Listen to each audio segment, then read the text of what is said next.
Channel ई गुरुकुल में। Friends, हम लोग ने जो केंद्रीय विद्यालय और डीएसएसबी लाइब्रेरियन का बैच स्टार्ट किया है उसके एमसीक्यू सेक्शन में आज हम लोग जो इम्पोर्टेंट एमसीक्यू हैं या कुछ ऐसे एमसीक्यूज जिनको हमें ज़रूर प्रैक्टिस करनी चाहिए एग्जामिनेशन में जाने से पहले, इंपॉर्टेंट्स हैं। अगर ये एमसीक्यूज हम लोग एक बार तैयार कर लेते हैं अपने टॉपिक से रिलेटेड तो हम लोग के एग्जामिनेशंस के लिए हमारे बेनिफिट्स होंगे। ये एमसीक्यूज करने के बाद हमारे पास ऐसा होगा, कॉन्फिडेंस आएगा कि किस तरह से एग्जाम्स में क्वेश्चंस पूछे गए हैं प्रीवियस ईयर में, और अगर एग्जाम्स में क्वेश्चंस को थोड़ा सा घुमा फिरा के पूछा जाए तो कैसे हम लोग उसको अटेम्प्ट करेंगे, उन सब टॉपिक्स के बारे में आप हम डिस्कस करने वाले हैं। जो आज हम लोग एमसीक्यूज करने वाले हैं, सबसे इंपॉर्टेंट पॉइंट जो हम लोग का यूनिट 1 का है वो है 5 लॉ ऑफ लाइब्रेरी साइंस। ठीक है, लाइब्रेरी साइंस में जो 5 लॉज हैं, इन 5 लॉ से रिलेटेड जितने भी इंपॉर्टेंट एमसीक्यूज हैं वो हम लोग करेंगे। इंपॉर्टेंट टॉपिक है। इसके बाद जो टाइप्स ऑफ लाइब्रेरीज है, इसी वीडियो में हम लोग टाइप्स ऑफ लाइब्रेरी के बारे में भी जो इंपॉर्टेंट एमसीक्यूज हैं वो डिस्कस कर लेंगे। ठीक है, चलिए कनेक्ट हो जाइए, फिर क्लास स्टार्ट किया जाए।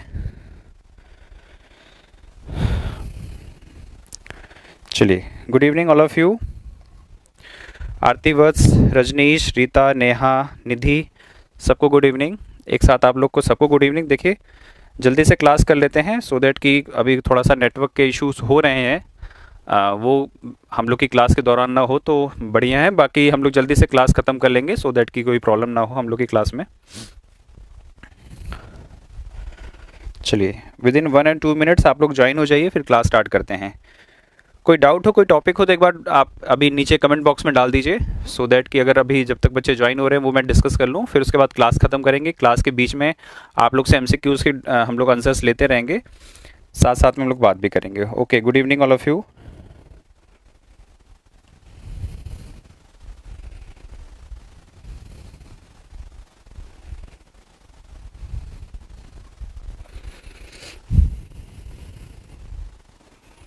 चलिए, कोई डाउट्स हो, कोई प्रॉब्लम्स हो, आप नीचे पर कमेंट बॉक्स में डालिए।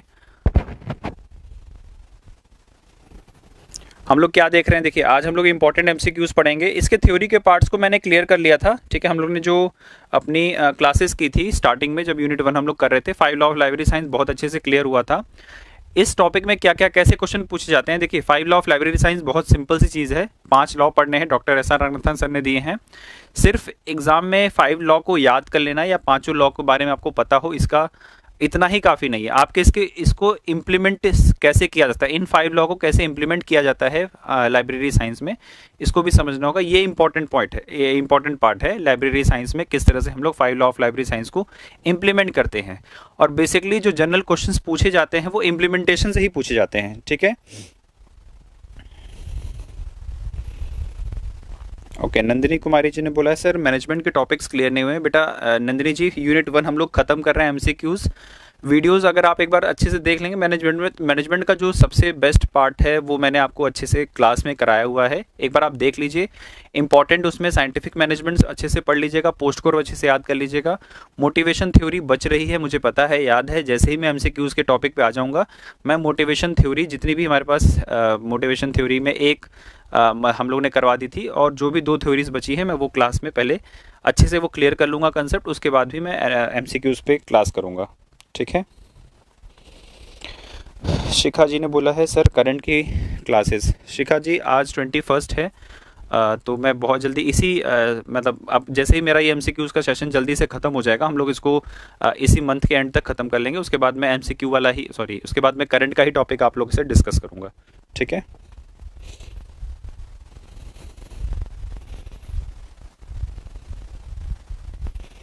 ओके। वीडियो देखने में बहुत टाइम लॉस हो रहा है। नंदी जी ने एक काम करिए, वीडियो को थोड़ा सा फास्ट मोड में लगा दीजिए।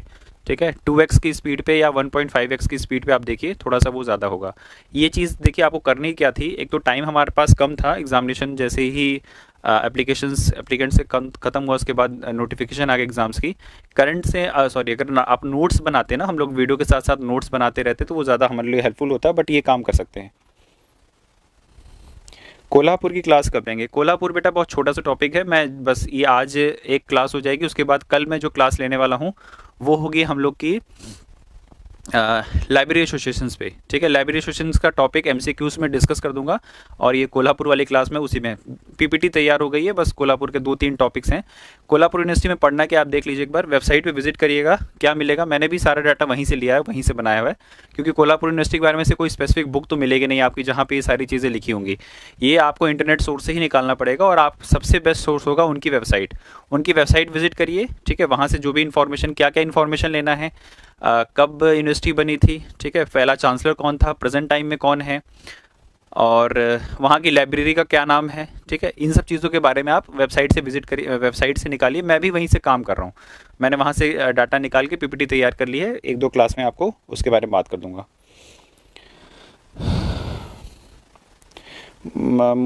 मुकेश कौशिक सर, केवीएस के सारे टॉपिक करवाएंगे क्या? बेटा टॉपिक तो कंप्लीट हो गए, हम लोग एमसीक्यू डिस्कस कर रहे हैं, ठीक है। यहाँ पे चलिए, ओके, चलिए अब क्लास स्टार्ट करते हैं। उसके बाद जो भी टाइम बचेगा हम लोग आपसे डिस्कस कर लेंगे। हम लोग आज क्लास में क्या करने वाले हैं, 5 लॉ ऑफ लाइब्रेरी साइंस की थ्योरी हमने कंप्लीट कर ली है, मतलब इसका जो थ्योरी पार्ट था वो हमने कर लिया। आज हम लोग एमसीक्यू करने वाले हैं, ठीक है। जो इंपॉर्टेंट एमसीक्यूज हैं या एग्जाम में कैसे क्वेश्चंस पूछे जाएंगे उस टॉपिक पे बात कर रहे हैं। देखिए, एक छोटा सा introduction, with in 5 to 10 minutes में ये चीज़ क्लियर कर लूँ। देखिए, 5 लॉ ऑफ लाइब्रेरी साइंस पहली बार किसने लिखे थे लाइब्रेरी साइंस के 5 लॉज? ये लिखे हैं डॉक्टर एस.आर. रंगनाथन सर ने। Doctor S R. रंगनाथन सर ने एक कभी तो सोचा होगा ना, पहली बार दिमाग में आया होगा उनके कि मैं लाइब्रेरी साइंस पे 5 लॉज लिखूं, या कुछ 5 लॉ जैसा लाइब्रेरी साइंस हो सकता है या होना चाहिए, ऐसा तो कभी रंगनाथन सर ने सोचा ही होगा। वो पहली बार वो सोच कब आई थी, या उसको पहली बार उन्होंने कब किसी से डिस्कस किया था, कब वो पहली बार उन्होंने इस चीज़ को पब्लिक किया था, उसके बारे में यहाँ पे है।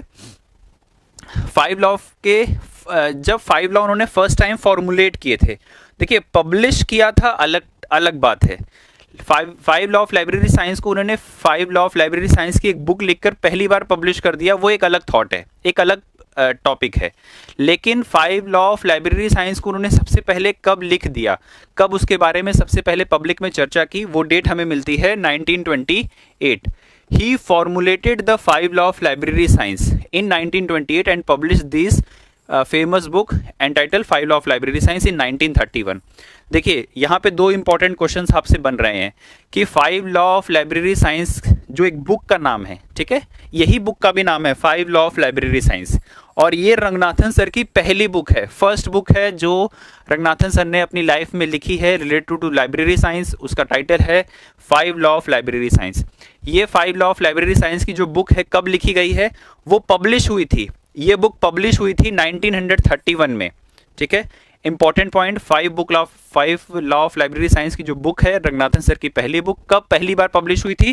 1931 में। एक क्वेश्चन ये पूछा जाएगा। दूसरा क्वेश्चन पूछा जाएगा कि रंगनाथन सर ने पहली बार कब ये 5 लॉ ऑफ लाइब्रेरी साइंस सोचे, लिखे, बताए, पब्लिक में इसके बारे में डिस्कस किया। अगर ऐसा किसी भी टर्म से पूछ लिया जाए तो आपको ये याद रखना है, 1928। होता क्या, देखिए, अगर आप चाहें कभी अपनी लाइफ में बुक लिखना, आप सोचें वैसा कि मैं एक बुक लिखना चाहता हूँ, ठीक है, किसी भी टॉपिक पे, वो टॉपिक आपने सेलेक्ट कर लिया है, वो थॉट आपके पास आ गया है कि मुझे बुक लिखनी है, लेकिन अभी आपने बुक लिख नहीं दी है, कंप्लीट नहीं हो गई है, उसको पब्लिश नहीं कराया है। लेकिन जब ये पहली बार सोचा है, किसी से बात की है, कहीं पे डिस्कशन किया है, किसी पब्लिक फोरम में इसके बारे में कोई भी बात रखी है, आपने डिस्कशन किया है, ठीक है, यानी उसका आपने पूरा खाका तैयार कर लिया है, बट अभी पब्लिश नहीं हुई है। तो रंगनाथन सर ने भी यही काम किया था 1928 में, इसके बारे में उन्होंने पहले बता दिया था, समझ गए कि मुझे ये 5 लॉ लिखने हैं, इसको अच्छे से डिस्क्राइब करना है, इसके बारे में स्टडी करना है, सब कुछ बढ़िया करना है। ये काम उन्होंने स्टार्ट किया था 1928 में, फॉर्मुलेट किया था। फॉर्मुलेट के नाम से वर्ड्स आ जाए, डिस्कस के नाम से आ जाए, या पब्लिक पे पहले सबसे पहले डिस्कशन कब किया था, आंसर आपका आना चाहिए 1928। तो सोच लिया, ये सोचा हुआ था, ठीक है, कि करेंगे, और यहाँ पे उन्होंने कर दिया 1931 में, बुक पब्लिश कर दी। पब्लिशर कौन था, बुक पब्लिश हुई है तो इसके राइटर कौन है, doctor S R. Ranganathan, 5 law of library science की पहली बुक है। पब्लिशर, राइटर हो गए। पब्लिशर कौन था, पब्लिशर थे Madras library association. Madras library association ने इस बुक को पब्लिश कराया था, ठीक है। राइटर कौन है इसके, एस.आर. रंगनाथन। कब लिखी थी या कब पब्लिश हुई थी, 1931 में। इसके पब्लिशर कौन थे, मद्रास लाइब्रेरी एसोसिएशन। ये 4-5 पॉइंट्स आपको यहाँ से याद रखने हैं, क्वेश्चंस पूछे गए हैं। अगर आप 5 लॉ ऑफ लाइब्रेरी साइंस पढ़ रहे हैं तो उसमें सिर्फ 5 लॉज को नहीं समझना है, ये 5 लॉज आए कहाँ से हैं, किसने दिए हैं और कैसे बने हैं, इसके बारे में भी हमें स्टडी करनी होगी। ठीक है, ये टॉपिक हो गया आपके 5 law of library science. First publication मैंने आपको बता दिया ना, 1931 में हुआ था। ठीक, चलिए ये थोड़ा सा इंपॉर्टेंट पॉइंट था यहाँ पे जो हमें डिस्कस करना था। ये याद रखने वाली बात है, यहाँ से क्वेश्चंस बन सकते हैं। ठीक है, चलिए अब हम लोग इस समझ लेते हैं जल्दी से 5 लॉ ऑफ लाइब्रेरी साइंस है क्या। पहला है बुक्स आर फॉर यूज, ये जर्नल टर्म्स हैं। अब आपसे एग्जाम में पूछेगा what is the first law of library science, what is the second law of library science, third law of library science, fourth law of library science and fifth law of library science. एकदम straight forward question है, ये भी पूछे गए हैं कभी कभी। ठीक है, तो ये चारों आप पांचों चीज याद रखनी है। Books are for use, every reader his और her book, every book its reader, save the time of the reader and library is a growing organism. ये 5 लॉ तो आपको अच्छे से समझ में आने चाहिए, याद होने चाहिए, इनका कंसेप्ट क्लियर होना चाहिए। ठीक है, ये डायरेक्ट स्ट्रेट फॉरवर्ड क्वेश्चन पूछेगा, first law, second law, third law, fourth law, fifth law, ये आपको याद होने चाहिए। लेकिन एग्जाम में क्वेश्चन अगर अच्छे से पूछना होगा तो वो इनका स्ट्रेट फॉरवर्ड क्वेश्चन नहीं पूछेगा, वो इनका इंप्लीमेंटेशन पूछेगा। ठीक है, या पूछते भी हैं, ये आपको पता होना चाहिए, बहुत अच्छे से क्लियर होना चाहिए कि first law of library science का इंप्लीमेंटेशन कैसे होगा, सेकंड का कैसे होगा। या हम लोग जब देखेंगे अभी क्वेश्चंस तो ये देखेगा कि घुमा फिरा के पूछा गया है कि ये जो इंप्लीमेंटेशन है ये किस लॉ से रिलेटेड है, या फर्स्ट लॉ का इंप्लीमेंटेशन निम्न में से कौन सा सही बैठता है। ठीक है, उसके बारे में समझेंगे। चलिए, first law of library science का यूज क्या है। ठीक है, जो फर्स्ट लाइब्रेरी साइंस का रूल है, बुक्स आर फॉर यूज। अब बुक्स आर फॉर यूज इसका मतलब है बुक्स यूज करने के लिए हैं। ठीक है, उनका जो प्राइम ऑब्जेक्टिव है बुक्स का वो यूज करना है, सजा के नहीं रखना है, अलमारी में सेफ नहीं रखना है, एकदम बंद करके सील पैक नहीं रखना है, उसको यूज करने के लिए रखना है। ऐसा इस तरह से उसको यूज कर इस तरह से उसको लोकेट करिए, इस तरह से उसको प्रेजेंट करिए कि यूजर उसको यूज करे। ठीक है, उसका यूज होना चाहिए, उस रिसोर्स का यूज होना चाहिए।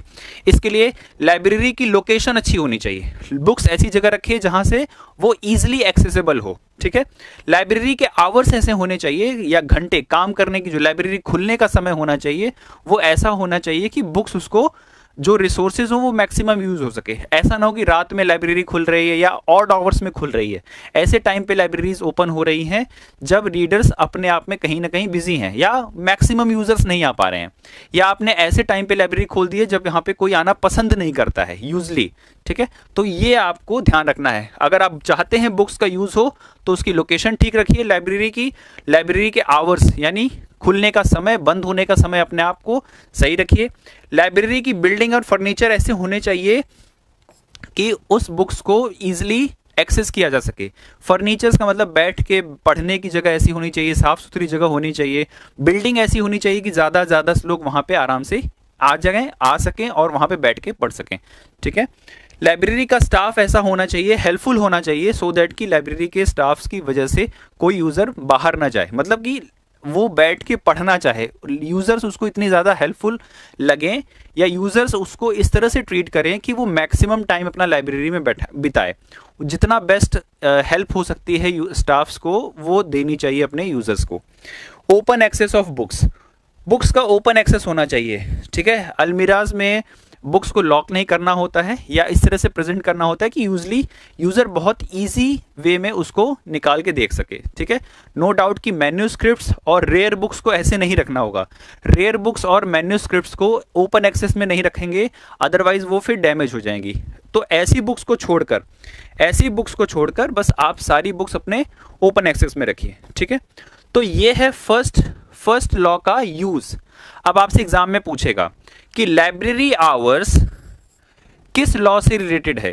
ठीक है, लाइब्रेरी आवर्स या बिल्डिंग एंड फर्नीचर, या फिर पूछेगा लाइब्रेरी की लोकेशन, इनमें से किस लॉ से रिलेटेड है, तो आपको आंसर देना है first law of library science. इसका इंप्लीमेंटेशन अच्छे से याद रखना है आपको। ये 4-5 पॉइंट नोट्स बना रहे हो तो first law of library science लिखिए, नीचे उसके इंप्लीमेंटेशन में ये 4-5 कीवर्ड्स लिख दीजिए और यही 4-5 कीवर्ड्स आपसे एग्जाम में पूछा जाएगा। ठीक है, चलिए लाइब्रेरी साइंस का सेकंड लॉ। ठीक है, सेकंड लॉ देखते हैं। आपको देखिए जल्दी से मैं बस एक बार आपको रिवाइज करा दे रहा हूं जो हमने पिछली क्लास में देखा था, उसके बाद हम लोग इसके बाद डायरेक्ट एमसीक्यूज पे आएंगे।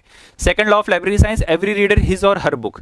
अब इसका इंप्लीमेंटेशन कैसे होगा, देखिए इसका इंप्लीमेंटेशन है ये जो सेकंड लॉ है, एवरी बुक हिज और हर, सॉरी एवरी रीडर हिज और हर बुक, इसका मतलब है बुक्स फॉर ऑल। ठीक है, इस नाम से भी अगर आपको मिल जाए, ये कुछ ऑब्लिगेशंस देता है लाइब्रेरी को, लाइब्रेरी के स्टाफ्स को, लाइब्रेरी के यूजर्स को, कि उसको जो बस बुक्स है ना, जो जितनी भी बुक्स है, एवरी रीडर हिज और हर बुक, जो रीडर होता है हर रीडर की कोई ना कोई पसंद की बुक होगी। आपकी लाइब्रेरी ऐसी कभी हो ही नहीं सकती, या कोई भी लाइब्रेरी ऐसी हो ही नहीं सकती कभी जहां पे किसी एक रीडर जाए और उसकी पसंद की वहां बुक ना हो।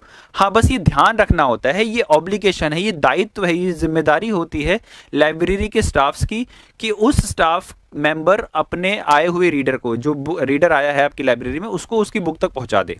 ठीक है, जो रीडर पहले से ही कोई बुक लेकर गया है, बोरो की है, उस बोरो किए गए बुक को वो प्रॉपरली टाइम से लाइब्रेरी को वापस करे, सो दैट कि उसके जो दूसरे यूजर्स हैं वो उसकी बुक तक पहुंच जाएं।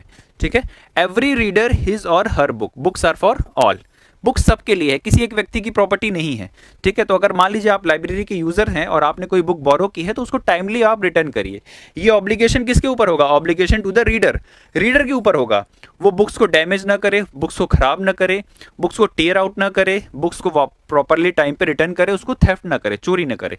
ठीक है, ये कुछ चीजें होंगी जो रीडर के ऊपर ऑब्लिगेशन होगी। चलिए एक एक करके 3-4 पॉइंट देख लेते हैं। Obligation of the state, state का ऑब्लिगेशन मतलब राज्य यानी सरकार के ऊपर। सरकार का दायित्व होता है कि वो लाइब्रेरीज को प्रॉपरली मेंटेन कराए, उसमें रिसोर्सेज जो अवेलेबल कराएं, इतना फंड और ऐसा पैसा मिले कि अच्छे रिसोर्सेज, अच्छी बुक्स, अच्छे फर्नीचर, अच्छी बिल्डिंग बना सके, सो दैट कि रीडर को उसकी बुक तक पहुंचाया जा सके। ठीक है, मेक लाइब्रेरी लेजिस्लेशन, और लाइब्रेरी के लेजिस्लेशन को बनाने का भी काम किसके ऊपर होगा, इसी गवर्नमेंट में। तो आपसे क्वेश्चन पूछा जाएगा कि लाइब्रेरी के लेजिस्लेशन को बनाने का जो रूल्स है या जो दायित्व है वो किस लॉ से निकल के आता है, तो आपको बताना होगा सेकंड लॉ। हम लोग क्या पढ़ रहे हैं, implementation. Obligation to the library authority, library authority के पास क्या ऑब्लिगेशन है कि वो ऐसी बुक्स का सिलेक्शन करे सो दैट कि ज्यादा से ज्यादा मेंबर्स उसको पढ़ें। बुक्स का सिलेक्शन ऐसा होना चाहिए, आपको पता होगा, आप जिस भी लाइब्रेरी में काम कर रहे हैं या लाइब्रेरी जहां पे भी सिचुएटेड होगी, आपको वहां के यूजर्स का टेस्ट पता होगा, उनके थिंकिंग पता होगी कि किस तरह की बुक्स लाइब्रेरी में अगर रखी जाए तो मैक्सिमम यूजर्स आके लाइब्रेरी में उन बुक्स को रीड करेंगे। तो वहां पे जो बुक सिलेक्शन का काम होगा ना, वो इंपॉर्टेंट होगा, सो दैट कि बुक सिलेक्शन ऐसा हो, बुक्स की चॉइस ऐसी हो कि हर रीडर को उसकी बुक तक पहुंचाए। ठीक है, ये ऑब्लिगेशन है किसके ऊपर, लाइब्रेरी अथॉरिटीज के ऊपर। नेक्स्ट ऑब्लिगेशन है obligation to the library staff, the staff must know the readers must know the books and actively help every reader to find the books or his her interest. Staffs के ऊपर ये obligation है कि आपको अपने reader को समझना होगा, उसको पहचानना होगा, उसकी नीड क्या है, उसकी डिमांड क्या है, उसको समझना होगा। अगर आप ये समझ गए तो रीडर को उसकी बुक तक पहुंचा दिया जाएगा। ठीक है, ये ऑब्लिगेशन किसके ऊपर है, स्टाफ के ऊपर, लाइब्रेरी स्टाफ के ऊपर। ठीक है, हमने पहले देखा था स्टेट के ऊपर ऑब्लिगेशन था। ऑब्लिगेशन का यहाँ पे मतलब है दायित्व, जिम्मेदारी। ठीक है, दायित्व समझ लीजिए हिंदी मीडियम स्टूडेंट्स, या फिर जिम्मेदारी समझ लीजिए। जिम्मेदारी है, उसका दायित्व है, उसके ऊपर ये निर्भर करता है कि ये काम करें।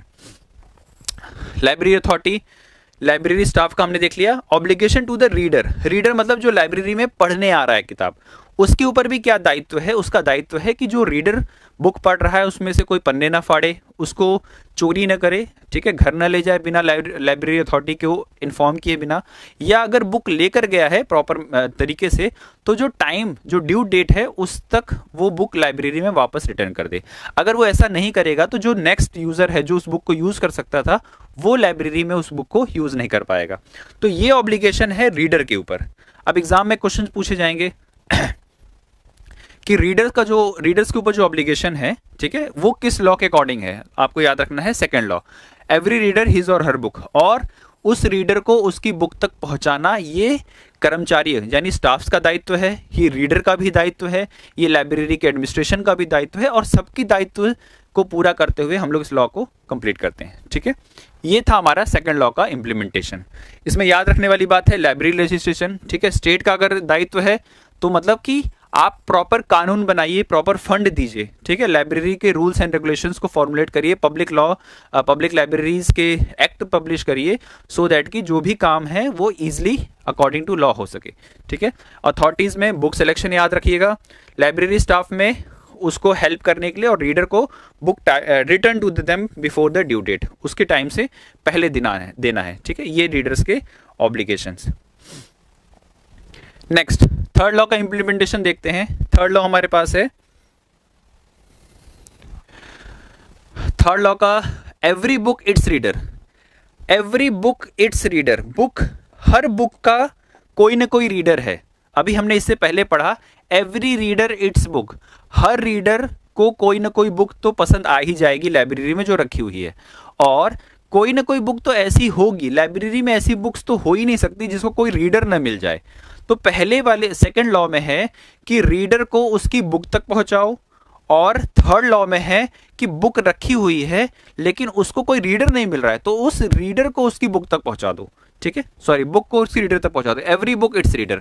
ठीक है, बुक को उसके रीडर तक पहुंचा दीजिए। इसके लिए क्या काम करना है, देखिए इसका काम करना है कि अगर आप चाहते हैं कि थर्ड लॉ का इंप्लीमेंटेशन हो तो आप ओपन एक्सेस रखिए। ठीक है, लाइब्रेरी में क्लोज एक्सेस ना रखिए, ओपन एक्सेस रखिए। बस ध्यान रखना है ओपन एक्सेस में रेयर बुक्स को, मैन्यूस्क्रिप्ट्स को, ठीक है, ऐसी चीजों को संभाल के रखिए। इसको ओपन एक्सेस में नहीं रखना जाता है क्योंकि रीडर्स इसको डैमेज कर सकते हैं और वो रेयर चीजें हैं। तो ओपन एक्सेस रखेंगे तो एवरी बुक इट्स रीडर वाला जो रूल है वो इंप्लीमेंट हो जाएगा, मतलब रीडर को उसकी बुक तक पहुंचाया जा सकेगा। और ये कब होगा, जब आप ओपन एक्सेस रखेंगे। बुक सिलेक्शन का जो फॉर्मूला है, या बुक सिलेक्शन इस तरह से करिएगा कि बुक्स को पढ़ने के लिए ज्यादा से ज्यादा रीडर वहां तक पहुंचे। बुक सिलेक्शन करते समय इस बात का भी ध्यान रखिए कि आपको उसके रीडर को उसकी बुक तक, बुक्स को उसकी रीडर तक पहुंचाना है। अगर आपने ऐसी बुक सेलेक्ट कर ली है जिसको कोई पढ़ने के लिए दिलचस्प नहीं है, या जो आपकी लोकेलिटी है, आप जिस भी एरिया में रहते हैं, अगर आप पब्लिक लाइब्रेरियन हैं तो ऐसी बुक्स का सिलेक्शन करिए जो जानते हैं आपकी यहाँ के रीडर्स का माइंडसेट कैसा है, थॉट कैसा है, क्या सोचते हैं, किस टॉपिक पे ज़्यादा डिस्कशन होता है। तो इन सब चीज़ों पे आप ध्यान रख के बुक सिलेक्शन करिए। शेल्फ का अरेंजमेंट ऐसा होना चाहिए कि आपको मैक्सिमम, उस बुक को मैक्सिमम ज़्यादा तक रीडर तक पहुंचाने में आसानी हो। शेल्फ आप ऐसा ना हो कि लैंग्वेज एक जगह रखिए, मतलब लैंग्वेज का सिलेक्शन एक जगह होना चाहिए, रेफरेंस बुक एक जगह होनी चाहिए, रेयर बुक्स एक जगह होनी चाहिए, academics book, scientific book, research books. आप सेल्फ को इस तरह से मैनेज करिए कि बहुत अच्छे से रीडर को पता चल जाए और वो आसानी से लोकेट कर दे कि उसके जो चॉइस की बुक्स हैं वो कहाँ पे अरेंज की हैं।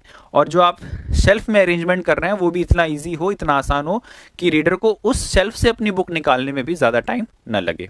ठीक, कैटलॉग आप इस तरह से बनाइए कि यूजर को बहुत आसानी से उसका रिसोर्स मटेरियल तक पहुंचाया जा सके। आपको कैटलॉगिंग इस तरह से करनी है, और हमने कैटलॉगिंग में देखा था ना कि किसी एक बुक को जितने मैक्सिमम कैटलॉग कार्ड्स हो सकते हैं वो बनाने चाहिए।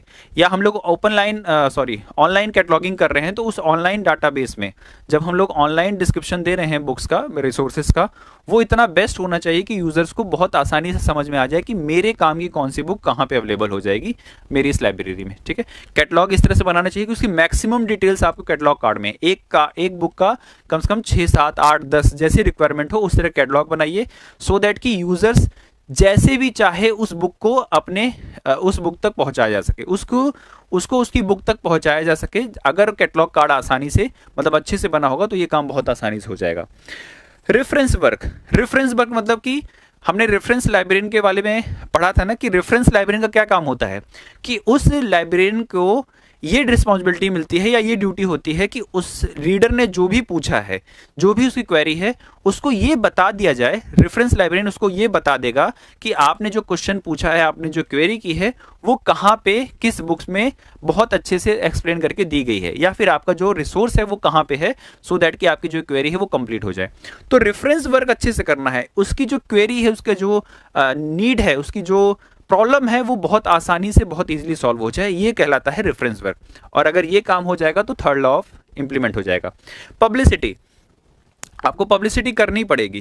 कुछ नए बुक्स, अगर नई पीरियोडिकल्स, कुछ नया आपने अपनी लाइब्रेरी में लाया है, या आपकी लाइब्रेरी में सबसे बेस्ट कलेक्शन कौन सा है, इसके बारे में अगर पब्लिसिटी नहीं करेंगे तो यूजर्स को पता नहीं चलेगा। अगर आपको यूजर्स को नहीं पता लगेगा तो उसकी जो बुक है, जो बुक्स आपकी लाइब्रेरी में रखी है, उसको कोई रीडर नहीं मिलेगा। और हमारा थर्ड लॉ क्या कहता है कि उसकी जो बुक्स होती हैं उसको उसके रीडर तक पहुंचा दीजिए। तो ये काम करने होंगे सो दैट कि हमारा थर्ड लॉ इंप्लीमेंट हो जाए। हम लोग इंप्लीमेंटेशन पे ज़्यादा फोकस कर रहे हैं, ठीक है, क्योंकि मैक्सिमम क्वेश्चन यहीं से आएंगे। और आपको सिर्फ 5 लॉ याद रखने होंगे तो बहुत इजीली याद हो जाएंगे। मे भी शायद वहाँ से अगर एग्जाम आसान आया होगा तो 5 लॉ में से कोई एक लॉ पूछ लिया जाएगा। अदरवाइज क्वेश्चंस हमेशा, मैक्सिमम टाइम्स आपको हमेशा क्वेश्चंस मिले हैं इम्प्लीमेंटेशन में, ठीक है। Fourth law, save the time of the users. Users के टाइम को सेव करना है। ऐसा ना हो कि यूजर्स लाइब्रेरी में आए और अपनी बुक को खोजने में ही इतना टाइम लग जाए कि उसको लगे कि छोड़ो यार, टाइम वेस्टिंग हो रही है, मैं चल के घर पे किसी और रिसोर्स से पढ़ लूंगा या नहीं पढ़ूंगा, मुझे नहीं चाहिए ऐसी इन्फॉर्मेशन जहां पे जिसको खोजने में इतना टाइम लग जाए, ठीक है। तो ये काम नहीं करना है, क्योंकि रीडर का जो टाइम है वो बहुत इंपॉर्टेंट है। रंगनाथन सर ने बेसिकली इस बारे में फोकस किया कि जो रिसर्चर्स होते हैं उनका टाइम इतना इंपॉर्टेंट है कि अगर हमने उनके टाइम को सेव नहीं किया तो हमारे नेशन का टाइम खराब हो रहा है। एक तरह से उन्होंने कंपेरिजन किया था कि रिसर्चर का टाइम हमारे देश के रिसर्चर का टाइम खराब करना अपना देश का टाइम खराब करने के बराबर है। तो इस तरह से हमें उनको सर्व करना है कि हमारे रीडर का, हमारे यूजर्स का टाइम सेव्ड हो जाए, ठीक है। ये कहलाता है हमारा फोर्थ लॉ। इसका इंप्लीमेंटेशन कैसे करेंगे? रीडर के टाइम को सेव करने के लिए क्या क्या देखेंगे। पहला देखिए, ओपन एक्सेस सिस्टम। हम ओपन एक्सेस कर देंगे कि रीडर का टाइम सेव होना चाहिए, ठीक है। ओपन एक्सेस ले लीजिए आप, जो भी बुक आपको जैसी भी अच्छी लगे, सारी अलमारियां खुली हैं, कोई बाउंडेशन नहीं है आपके पास, जो आपका इंटरेस्ट का टॉपिक हो आप उसको उठाइए, देखिए और अपने बुक्स ले लीजिए। Open access system. Self arrangement इस तरह से करेंगे कि आपको ईजिली अपने सब्जेक्ट तक, अपने टॉपिक तक, अपनी चॉइस की बुक तक आराम से पहुंचाया जा सके, ठीक है। ये कराएंगे सेल्फ अरेंजमेंट। कैटलॉग और क्लासिफिकेशन इस तरह से किया जाएगा कि आप बहुत ईजिली अपने लाइब्रेरी के रिकॉर्ड्स तक, अपनी लाइब्रेरी के रिसोर्सेज तक पहुंच सके, ठीक है। कैटलॉगिंग इस तरह से की जाएगी कि यूजर का टाइम सेव हो जाए। इस तरह से रखा जाएगा कि हम लोग बहुत, आप लोग अपने, मतलब यूजर्स जो होंगे वो बहुत ईजिली अपने रिसोर्स तक पहुंच सकें। स्टॉक रूम गाइड, जो भी रूम में होंगे, मतलब जो भी लाइब्रेरीज में रखे होंगे। स्टॉक रूम्स क्या होते हैं? देखिए, बहुत बड़े बड़े ना स्टॉक रूम्स बनते हैं जहाँ पे जिन अलमीराज में या जिन स्टॉक रूम्स में बुक्स को अरेंज किया जाता है। अब कौन से स्टॉक में कौन सी बुक रखी हुई है, इसके बारे में भी यूजर को अगर अच्छे से नहीं पता होगा तो वो अपने लाइब्रेरी के रिकॉर्ड्स तक नहीं पहुंचेगा। तो उन स्टॉक रूम्स तक भी पहुंचाना किसी भी लाइब्रेरी के यूजर का टाइम सेव करना होगा। मतलब आपको पता होना चाहिए कि कौन सी बुक कहाँ पे अवेलेबल है, उसका रिसोर्स कहाँ है, उसका लोकेशन कहाँ है।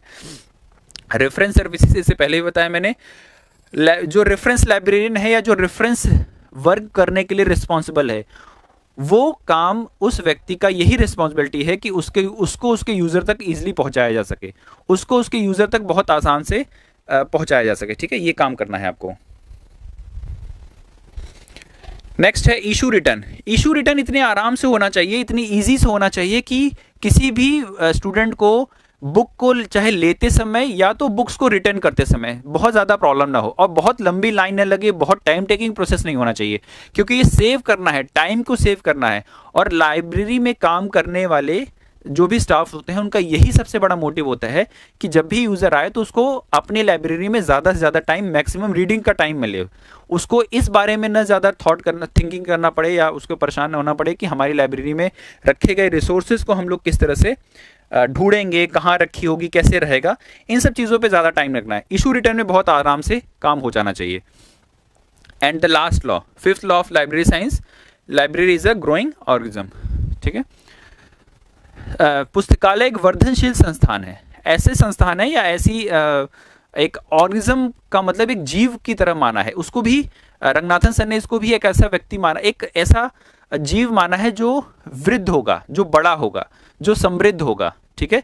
जिस तरह से एक बालक, चाइल्ड, छोटा बच्चा जैसे बड़ा होता है, उसका शरीर विकसित होता है, उसका मस्तिष्क विकसित होता है, उसी तरह से एक बच्चे को या एक अडल्ट की तरह वर्धनशील संस्थान माना है डॉक्टर एस आर रंगनाथन। और हमने देखा भी है, होता भी हमारे घर में, मान लीजिए हमारी छोटी सी लाइब्रेरी है जिसका कलेक्शन मान लीजिए 100 बुक्स है, हम टाइम के साथ अच्छे, अगर हम लोग स्कॉलर हैं, हमें अच्छी चीज़ें पढ़ना पसंद है, तो हो सकता है हम कभी पुस्तक मेला जाएं, कभी किसी शहर में घूमने जाएं, किसी भी जगह जाएं, हम लोग 4-5 बुक उठा के ले आते हैं और 5 साल बाद देखते हैं आज हमारे, पहले एक समय हमारे पास 100 बुक हुआ करती थी और आज 5 साल बाद हमारे पास 500 बुक्स हैं। ये क्या है कि पहले कलेक्शन 500 का था, आज 500 है। और इसी तरह से लाइब्रेरीज भी अपना कलेक्शंस बढ़ाती हैं, वो भी समृद्ध होती हैं, उनके पास भी नंबर्स ऑफ कलेक्शंस बढ़ते हैं।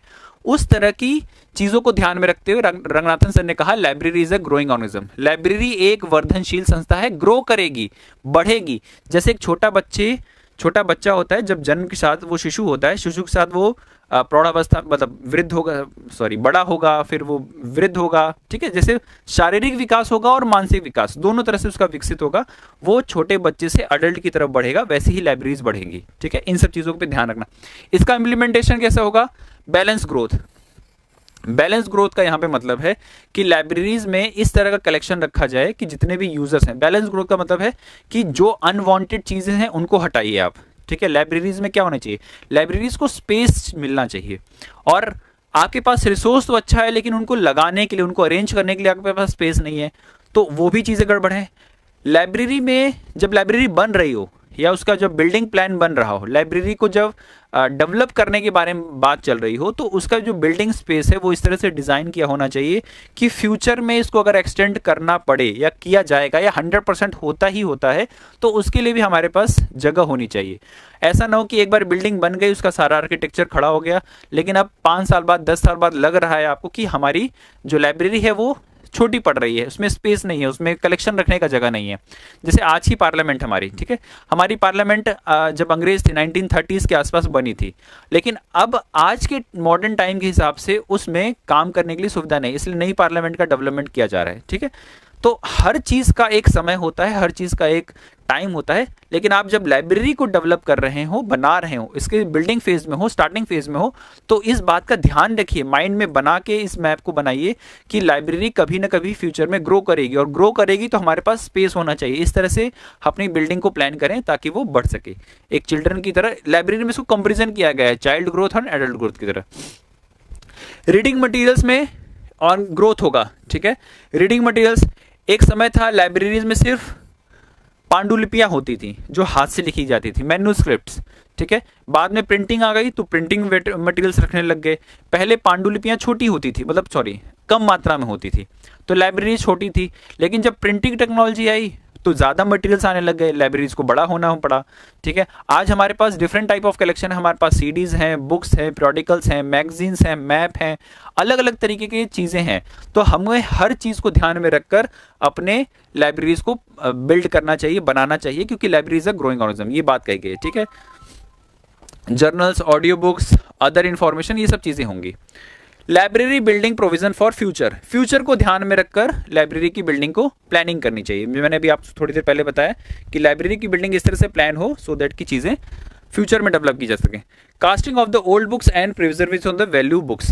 देखिए, हमें पुरानी बुक्स को हटाना पड़ेगा, ऐसी बुक्स जो अब यूज़ में नहीं रह गई हैं, जो ओल्ड हो चुकी हैं, जिनका यूटिलाइजेशन करना अब असंभव हो गया, पेजेस फट गए हैं, कुछ इसका इंपॉर्टेंट पार्ट निकल गया है, या अब उसको बाइंड करके भी यूज़ नहीं किया सकता, दीमक ने खा लिया है, केमिकल की वजह से कोई प्रॉब्लम हो गई है, कुछ भी हुआ हो, उसको वीड आउट करिए, उसको बाहर निकालिए, ठीक है, सो दैट कि उसको नई बुक से रिप्लेस किया जा सके या फिर उसकी जगह कोई नई बुक लगाई जा सके या रखी जा सके, ठीक है। इस बात का भी ध्यान रखना है आपको। ये हमारा ग्रोइंग। मॉडर्नाइजेशन का मतलब है कि टेक्नोलॉजी से आप इंप्लीमेंट करिए, टेक्नोलॉजी का इस्तेमाल करिए। आज के ज़माने में सबसे बेस्ट चीज़ क्या है? आप किसी भी चीज़ को अच्छे से करना चाहते हैं तो उसके अंदर टेक्नोलॉजी का इस्तेमाल करिए। आप चीज़ों को मॉडर्नाइज करिए, इस तरह से करिए कि आप आउटडेटेड ना हो जाए, क्योंकि आपको ग्रो करना है, ठीक है, ग्रोइंग ऑर्गेनिज्म है, और आप ग्रोथ तभी करेंगे, आप चीज़ें अच्छे से तब कर पाएंगे जब आप आउटडेटेड नहीं रहेंगे। जो चीज़ आउटडेट हो जाएगी, जो करंट ट्रेंड के साथ नहीं चलेगी, वो खत्म हो जाएगी। तो अपनी लाइब्रेरीज में भी मॉडिफिकेशन करिए, उसको मॉडर्नाइज करिए, सो दैट कि यूजर्स का आना जाना वहाँ पे लगा रहे। ये थे 5 लॉज और उनका इम्प्लीमेंटेशन, ठीक है। हमने जल्दी से मतलब 10-15 मिनट 20 मिनट में जो भी था हमने ये क्लास में जो इम्पोर्टेंट 5 लॉस हैं और उनका कैसे इम्प्लीमेंटेशन किया जाता है इसके बारे में समझ लिया। अब हम लोग जो क्वेश्चंस करने जा रहे हैं हम इसी टॉपिक से रिलेटेड जो भी टॉपिक्स पे क्वेश्चंस हैं हमारे पास वो हम लोग डिस्कस करेंगे, ठीक है।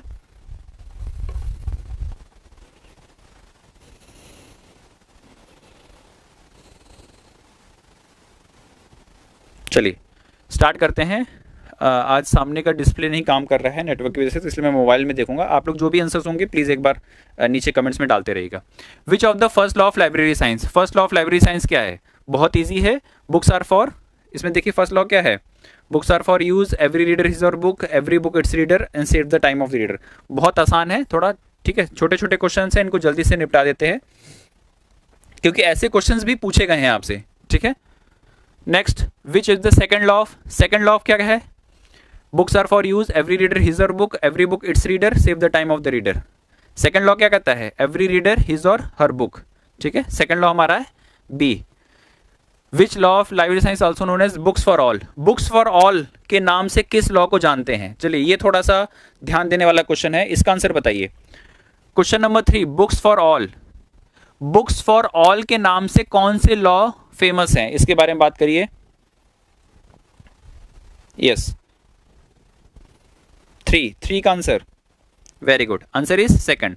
सेकंड लॉ को हम लोग जानते हैं बुक्स फॉर ऑल के नाम से, ठीक है। छोटे छोटे क्वेश्चन है स्टार्टिंग में, अभी हम लोग बस डायरेक्ट जो क्वेश्चंस आते हैं उनके बारे में बात कर रहे हैं। Which is the third law of library science, third law क्या है?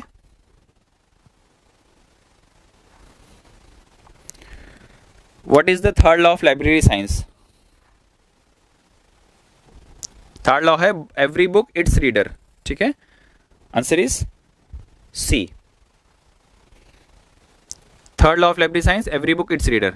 Question number 5, which is the fourth law of library science? Library science का फोर्थ लॉ, देखिए फर्स्ट लॉ तो क्लियर है, एवरी बुक इट्स रीडर, ठीक है, sorry books for all, first question clear है, books for all. Fourth law ठीक है, save the time of the reader, और फिफ्थ लॉ भी क्लियर है कि library is a growing organism. अगर थोड़ा बहुत कंफ्यूजन हो सकता है या होगा एग्जामिनेशन में भी शायद आप प्रेशर में आके ये चीज़ गड़बड़ कर दें, जल्दीबाजी में हड़बड़ी में ये टिक लगाने में गड़बड़ हो जाए कि सेकंड लॉ क्या है, थर्ड लॉ क्या है। ध्यान से पढ़िएगा, बहुत अच्छे से क्वेश्चन को समझ के तब अपने आंसर्स लगाएगा। मे भी शायद यहाँ पे देखने में बहुत आसान लग रहे हो आपको कि यहाँ पे तो बहुत अच्छे से हो जाएगा, first law second law third law हो जाता है। फर्स्ट क्वेश्चन में दिक्कत नहीं होती, सॉरी फर्स्ट लॉ में दिक्कत नहीं होगी, बुक्स फॉर यूज, ठीक है, books are for use. Third law में दिक्कत नहीं होगी, save the time of, sorry fourth law में दिक्कत नहीं होगी, save the time of the user, ये भी आसान है। फिफ्थ में library is a growing organism, लेकिन जो थोड़ा बहुत डाउट बच सकता है या हो जाएगा एग्जामिनेशन में प्रेशर की वजह से, वो सेकंड और थर्ड लॉ पे होगा, वो ध्यान रखिएगा थोड़ा सा, ठीक है। चलिए फोर्थ लॉ हो गया, yes, every book, sorry fourth law क्या है हमारा? फोर्थ लॉ है save the time of the user, user का समय बचाइए।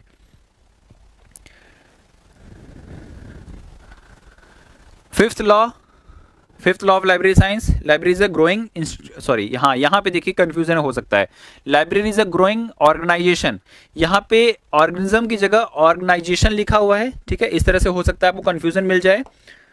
Library is a growing organization, ठीक है, यहाँ पे ऑर्गेनाइजेशन है, एवरी रीडर हिज और book, library is a growing organism है, और library is a growing institution है। देखिए ये कंफ्यूजिंग वाले टर्म्स हैं, ऑर्गेनाइजेशन, ऑर्गेनिज्म और इंस्टीट्यूशन, ठीक है। आंसर क्या होगा इसका? Library is a growing organism, ठीक है, ऑर्गेनिज्म पे ध्यान रखिएगा, कोई भी ऑर्गेनाइजेशन टर्म इस्तेमाल नहीं किया गया है, इंस्टीट्यूशन भी नहीं इस्तेमाल किया गया है।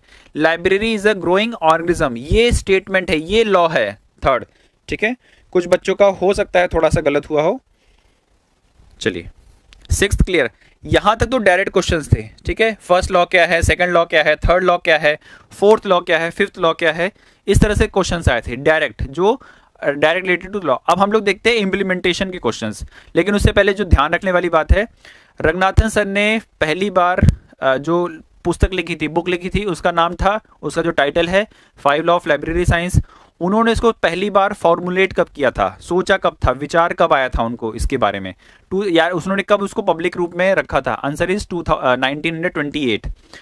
कहाँ पे ये जो क्वेश्चन आया था कहाँ पे, एक बार क्वेश्चन पूछा गया था कि कहाँ पे ये बात पहली बार उन्होंने डिस्कस की थी या पब्लिक फोरम में रखी थी। तो अन्नामलाई एक जगह है, अन्नामलाई कॉलेज के नाम से, वहाँ पे इसके बारे में रखा था। ये बहुत ज़्यादा डीप हो जाएगा, वहाँ से नहीं पूछेगा, बट एक फैक्चुअल इन्फॉर्मेशन थी उसके बारे में। एंड द थर्ड पॉइंट जो इंपॉर्टेंट पॉइंट है याद रखने के लिए कि इसका पब्लिशर कौन था, 5 लॉ ऑफ लाइब्रेरी साइंस का पब्लिशर कौन था, किसने इसको पब्लिश किया था या इसका पब्लिशर टाइम कौन था, उसके बारे में याद रखना है, ठीक है। Which law of library science focused on reader, पहला जो सेवंथ क्वेश्चन है, इसका आंसर प्लीज आप बताइए। लाइब्रेरी साइंस किस फोकस ऑन रीडर, रीडर पे फोकस करता है, ठीक है। ऐसा कौन सा लॉ है जो फोकस करता है? यस, आरती वत्स ने बताया है मीनाक्षी अन्नामलाई। यस, मीनाक्षी टेम्पल जो मदुरई में मीनाक्षी टेम्पल है ना, मदुरई जो हम लोग फेमस है मीनाक्षी टेम्पल, वहाँ पे कॉलेज था अन्नामलाई कॉलेज, वहाँ पे बारे में बात कर रही है, मीनाक्षी कॉलेज अन्नामलाई। यस, मीनाक्षी वही वाला टेम्पल है जो मीनाक्षी टेम्पल के नाम से फेमस है, और ये जो मदुरई डिस्ट्रिक्ट है, तमिलनाडु का मदुरई डिस्ट्रिक्ट, वहाँ पे ये सिचुएटेड है। सेवंथ का आंसर रीडर पे फोकस करता है। Which law is focus for reader, क्योंकि देखिए first and third law option हैं, first and third law, second and fourth law, third and fourth law, और फोर्थ एंड फिफ्थ लॉ। बताइए इसका आंसर। क्योंकि देखिए अगर आपको पांचों लॉ यहाँ पे लिखे होंगे ना तो आप बहुत आसानी से निकाल सकते हैं। देखिए फिफ्थ लॉ, अगर फिफ्थ के बारे में बात करें तो ये नहीं होगा, क्योंकि library is a growing organism, यहाँ पे रीडर के बारे में बात नहीं की जा रही है। फर्स्ट है बुक्स फॉर और यूज, ठीक है, बुक्स आर फॉर, यहाँ पे बुक्स पे फोकस किया गया है। अब जो सेकंड लॉ है थर्ड, और save the time of the reader, देखिए रीडर आ गया, यानी फोर्थ लॉ तो है, फोर्थ लॉ तो रीडर पे फोकस कर रहा है। और जो थर्ड लॉ है एवरी रीडर इट्स बुक्स, यहां पे भी फोकस किया जा रहा है रीडर के ऊपर, ठीक है। तो आंसर इसका कितना होगा, कौन कौन सा है, थर्ड एंड फोर्थ लॉ, ठीक है। Answer is C. मैं क्या कह रहा हूं, देखिए यहां पे थोड़ा सा ना मिक्स आंसर आया है। आप लॉ लिख लीजिए सारे, 5 लॉ ऑफ लाइब्रेरी साइंस, और उस 5 लॉ ऑफ लाइब्रेरी साइंस में जहां पे रीडर फोकस हो रहा है, जहां पे रीडर को फोकस किया रहा है, बुक को नहीं, जहां पे रीडर को फोकस किया जा रहा है वो आपको आंसर निकालना है, ठीक है। यहां से आप देख लग सकते हैं, आंसर इज सी। चलिए क्वेश्चन नंबर 8। अब देखिए डायरेक्ट क्वेश्चंस तो जो पहले थे वो हो गए, अब यहां से जो थोड़े बहुत घुमाए हुए क्वेश्चंस हैं वो होंगे। विच law of library science has focused on books, books पे कौन कौन से लॉ फोकस करते हैं, इसके बारे में बताइए।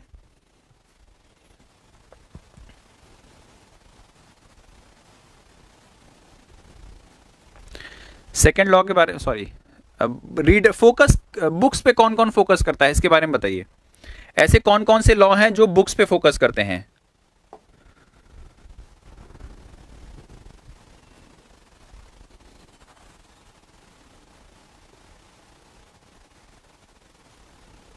अच्छा, कुछ कमेंट्स आए हैं कि सर सेकेंड लॉ, मैंने यहां पे क्या बात की थी आप लोगों से,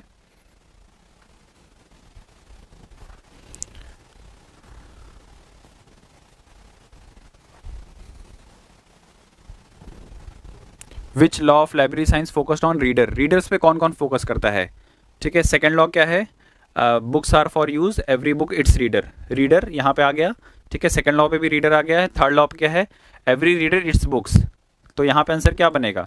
और थर्ड लॉ क्या है, एवरी रीडर इट्स बुक। हाँ, सो सेकेंड भी है, थर्ड भी है, second and third, first law नहीं है, सेकेंड लॉ है और थर्ड लॉ है, ठीक है। फोर्थ लॉ क्या है, save the time of the reader, fourth भी है, तो मतलब थर्ड फोर्थ फिफ्थ, यहाँ पे क्वेश्चन थोड़ा सा मतलब गलत है। Which law of library science focused on reader, reader पे कौन कौन सा फोकस कर रहा है। अच्छा, गलत नहीं है। देखिए अब आपको ना अगर ऐसा क्वेश्चन मिल जाए जो कौन कौन सा रीडर पे फोकस कर रहा है, तो पहले आप एलिमिनेट कर दीजिए। एक मिनट रुकिए, मैं फिर से एक बार ना क्वेश्चन नंबर 7 को यहाँ पे डिस्कस कर रहा हूँ। देखिए इस क्वेश्चन के अकॉर्डिंग रीडर पे कौन कौन से लॉ फोकस करता है। अब हमें देखना है कि कहाँ पे फोर्थ आ गया है, ये गलत हो गया है, ठीक है। जैसे ही आया फोर्थ एंड फिफ्थ, ये गलत हो गया। जहां पे फर्स्ट आ गया वो गलत हो गया, ठीक है। यहां पे लिखा है second fourth, third and fourth, अब इसका देखो दोनों ऑप्शन सही दिख रहा है, ठीक है। मे भी शायद ये क्वेश्चन थोड़ा सा गलत हो, क्योंकि ऐसा क्वेश्चन हो नहीं सकता कि जहां पे दोनों ऑप्शन सही हो। तो यहाँ पे हो सकता है कि कोई सेकंड और फोर्थ ऑप्शन दे देगा, सेकंड एंड फिफ्थ दे देगा, कोई एक ही ऑप्शन सही होगा। अगर आपके पास ऐसे कोई भी कंफ्यूजिंग क्वेश्चन आ जाए जहां पे आपको थोड़ा सा डाउट हो रहा है, आप पहले क्वेश्चन को एलिमिनेट कर दीजिएगा। यहाँ पे फोर्थ जैसे ही दिख जाए, फोर्थ और फिफ्थ, क्योंकि ये रीडर पे फोकस नहीं करते हैं, ठीक है। अब लेकिन अभी इस क्वेश्चन के अकॉर्डिंग यहाँ पे दोनों आंसर सही हो रहे हैं, ठीक है। थर्ड लॉ भी करता है, फोर्थ लॉ क्या कहता है, फोर्थ लॉ क्या कहता है, library is a growing, save the time of the reader ना, तो फोर्थ लॉ भी सही है, यहां पे भी फोर्थ है, यहां पे भी सेकंड है, सेकंड भी सही है, थर्ड भी सही है, ठीक है।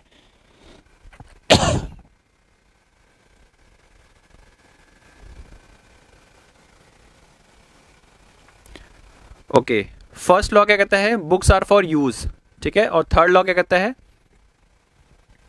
नहीं थोड़ा सा अजीब क्वेश्चन है ऐसे, ये क्वेश्चन देखिए बिल्कुल नहीं, अगर आप रीडर पे फोकस करने वाले क्वेश्चंस पे बात करेंगे लॉ पे, तो आप पांचों लॉ लिखिए जहां पे रीडर को फोकस किया जा रहा है वहां पे, क्वेश्चन का फॉर्मेटिंग थोड़ा सा गलत है। कुछ बच्चों ने बोला सर सेकंड एंड फोर्थ सही होगा, fourth library is a growing, save the time of the reader, ठीक है, हाँ यहाँ पे सही हो सकता है, save the time of the reader, और सेकंड भी सही है, तो थर्ड क्यों गलत है बेटा ये बताइए, मैं ये इस ऑप्शन को क्यों गलत मानूं, जो लोग सेकंड बोल रहे हैं वो कैसे, देखिए फर्स्ट एंड डी नहीं होगा, 100% सही हो गया, ये हो गया कि ये नहीं हो सकता। तो अब अगर कोई जो बच्चा ये कह रहा है या जिस स्टूडेंट का ये ऑप्शन है कि सर मैं बी लगाना चाहता हूं, तो आप ये मुझे बताइए थर्ड लॉ को आप क्यों हटा रहे हैं, ठीक है, ये ऑप्शन यहां पे आप देख सकते हैं।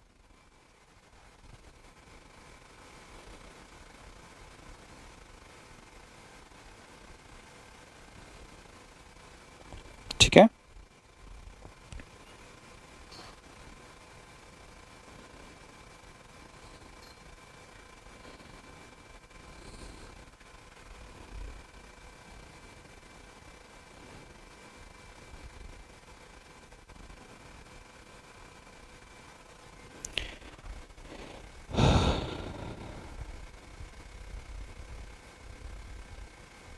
बेटा तीनों पे सेकंड लॉ देखिए, सेकंड लॉ क्या है, एवरी रीडर हिज और her book, every book its reader, save the time of the reader, reader तो तीनों जगह आ रहे हैं ना बेटा, ठीक है, रीडर को तीनों, third law, second law, third law, fourth law, तीनों में फोकस किया जा रहा है, ठीक है, चलिए ज़्यादा टाइम नहीं वेस्ट करेंगे, यहाँ पे कंसेप्ट समझ गए, जहां पे फर्स्ट लॉ है, जहां पे फिफ्थ लॉ है वो खत्म कर देंगे, बाकी आपके सही हैं। अब जैसे यहाँ पे देखिए फोकस किया गया है बुक्स के ऊपर, अब इस क्वेश्चन में पूछा जा रहा है, क्वेश्चन नंबर 9 में, which law of library science emphasise on the, sorry question number 8 कहाँ गया, focus on books, which law of library science focused on books, books पे कौन सा लॉ फोकस कर रहा है, यहां पे ऑप्शन दीजिए। देखिए बुक्स पे फोकस करने के लिए है पहला law, books are for use, जो फर्स्ट लॉ है बुक्स का, सॉरी जो फर्स्ट लॉ है वो कहता है बुक्स आर फॉर यूज, तो मतलब फर्स्ट लॉ सही है। सेकंड लॉ फोकस कर रहा है एवरी रीडर हिज और हर बुक, ठीक है, यहां पे भी बुक्स पे बात की जा रही है, एवरी बुक इट्स रीडर, यहां पे भी बुक्स के बारे में बात करें, save the time of the reader यहां पे नहीं है, a library is a growing organism, यहां पे भी तीन चीज आ गई हैं,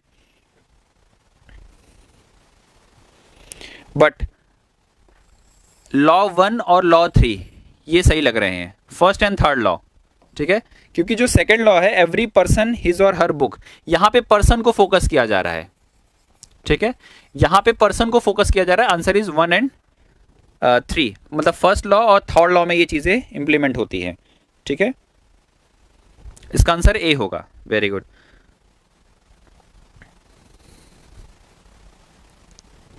चलिए question number 9, which law of library science emphasise on the furniture and appropriate lighting of the library, furniture और लाइटनिंग पे बात की जा रही है, ऐसा क्या होना चाहिए किस लॉ के अकॉर्डिंग कि लाइब्रेरी में जो फर्नीचर रखा गया है और जो लाइटनिंग की गई है इस तरह से हो कि मैक्सिमम टू मैक्सिमम यूजर्स वहां की लाइब्रेरी को यूज कर सकें, इसका आंसर बताइए।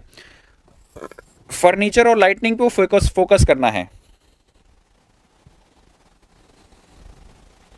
कौन सा लॉ है, थर्ड लॉ है, फर्स्ट लॉ है, फोर्थ लॉ है, फिफ्थ लॉ है,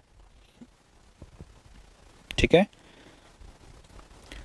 देखिए इसका इंप्लीमेंटेशन हमने देखा था, बहुत मिक्स रिस्पॉन्स आ रहा है, एक बार जो मैंने आपकी थ्योरी क्लास दी थी वहां पे देखिए, वहां पे फोकस करिए, वहां से आपको इसका आंसर मिलेगा, बहुत सारे हैं, अलग अलग डिवीजन में आ रहा है, फर्नीचर एंड लाइटनिंग पे फोकस करना है, ऐसा कौन सा लॉ है जो फर्नीचर और फोकस पे लाइट उस पे करता है,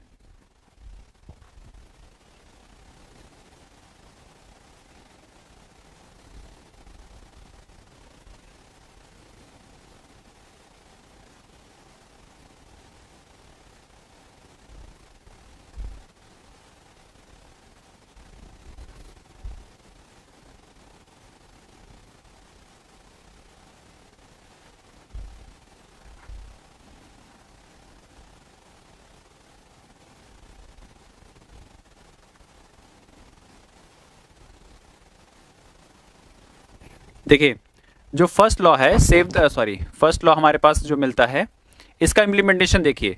first law books are for use. अब बुक्स आर फॉर यूज है तो इसकी जो बिल्डिंग है फर्नीचर है, बुक्स पे लाइब्रेरी की बिल्डिंग और फर्नीचर यानी वहाँ का जो इंटीरियर है वो ऐसा होना चाहिए कि maximum to maximum users library में आकर बैठ के बुक पढ़ने के लिए इच्छुक हों।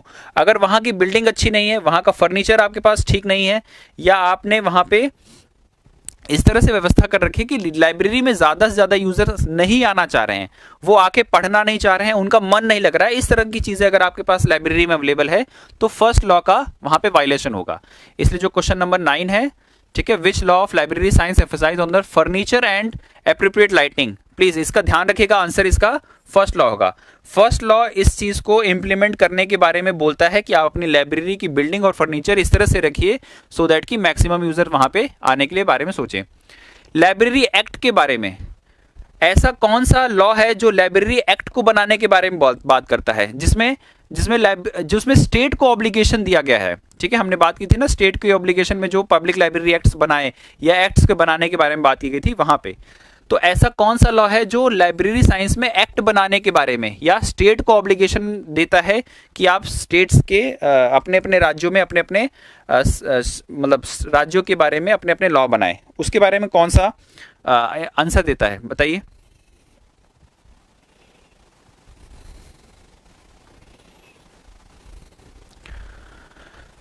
Third law, first law, fourth law, second law, answer होगा इसका सेकंड लॉ। सेकंड लॉ क्या कहता है, देखिए सेकंड लॉ में बहुत सारे ऑब्लिगेशंस दिए गए थे, obligation to the state, obligation to the staff members, obligation to the readers, so that कि सेकंड लॉ क्या कहता है कि every book its reader, every book its and every book his और हर रीडर।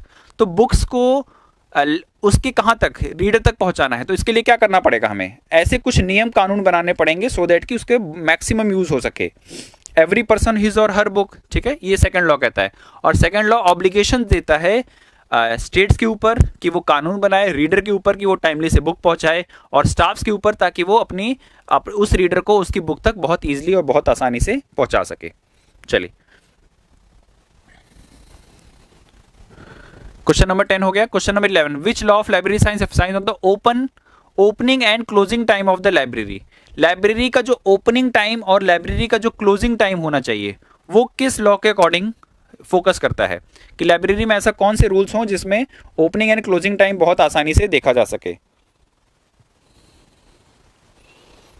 ओके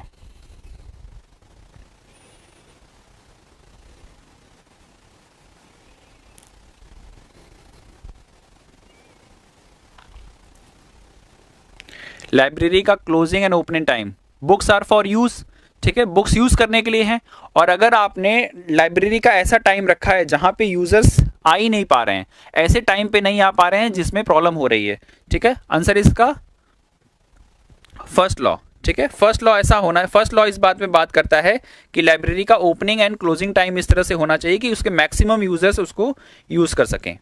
ठीक, question number 12, which law of library science talk about the liability of readers of a library staff. Which law of library science talk about the liability of reader and library staff. बेटा यहाँ पे and library staff हो जाएगा, ठीक है, मेरे हिसाब से यहाँ एंड मतलब दोनों के ऊपर लाइबिलिटी ऑब्लिगेशन, मैंने ऑब्लिगेशन वर्ड बताया था ना, लाइबिलिटी ऑब्लिगेशन रिस्पॉन्सिबिलिटी, ये दोनों वर्ड्स होंगे, रीडर के ऊपर भी और स्टाफ्स के ऊपर भी। ऐसा कौन सा लॉ है जो रीडर्स के ऊपर भी ऑब्लिगेशन देता है और स्टाफ्स के ऊपर भी देता है, आंसर बताइए।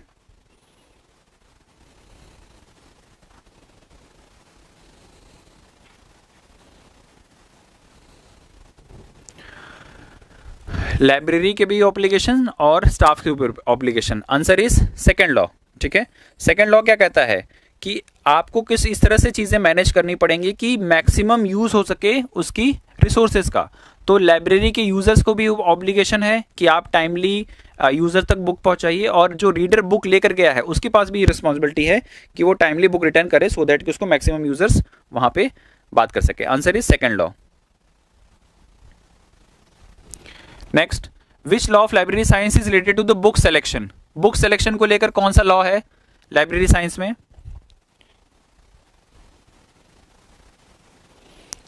बुक सिलेक्शन, बुक सिलेक्शन कैसा होना चाहिए सो दैट कि जो मैक्सिमम यूजर्स हैं वो उस बुक को फॉलो कर सकें, यूज कर सकें, ठीक है, उन बुक्स का मैक्सिमम यूज होना चाहिए।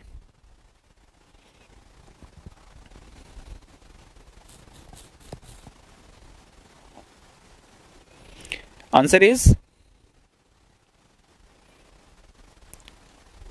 सेकेंड लॉ, ठीक है। जो सेकेंड लॉ है हमारा वो इस बात पे फोकस करता है, बुक सिलेक्शन पे बात करता है। जो सेकंड लॉ है वो बुक सिलेक्शन के बारे में बात करता है कि उस बुक्स को मैक्सिमम टू मैक्सिमम यूजर्स बात कर सकें। देखिए ध्यान रखिएगा, हमें इंप्लीमेंटेशन पे फोकस करना है, ठीक है। Which law of library science open access system, open access के बारे में कौन सा लॉ कहता है कि बुक्स ऐसे रखी जानी चाहिए जहां पे वो उसका मैक्सिमम यूज हो सके, ठीक है।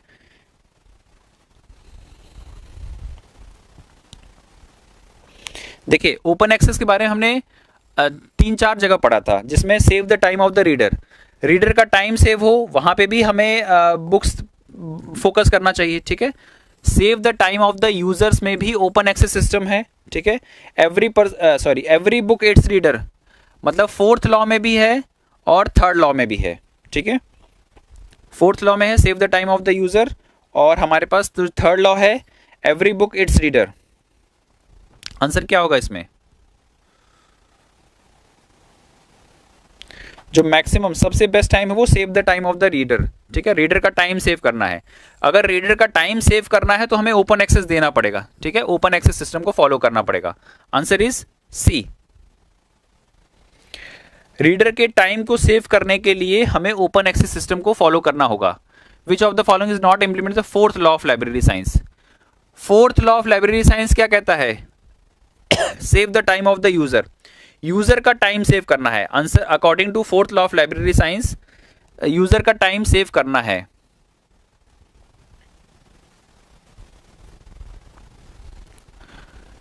इज नॉट इंप्लीमेंट, यहां पे वर्ड आया है not, not implementation of fourth law of library science.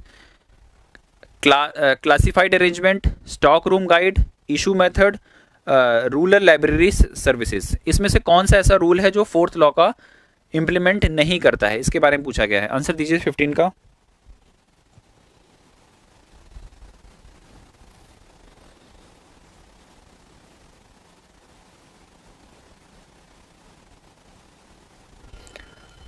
Okay, book selection में आंसर आ रहा है थर्ड लॉ। एक मिनट देख लेते हैं।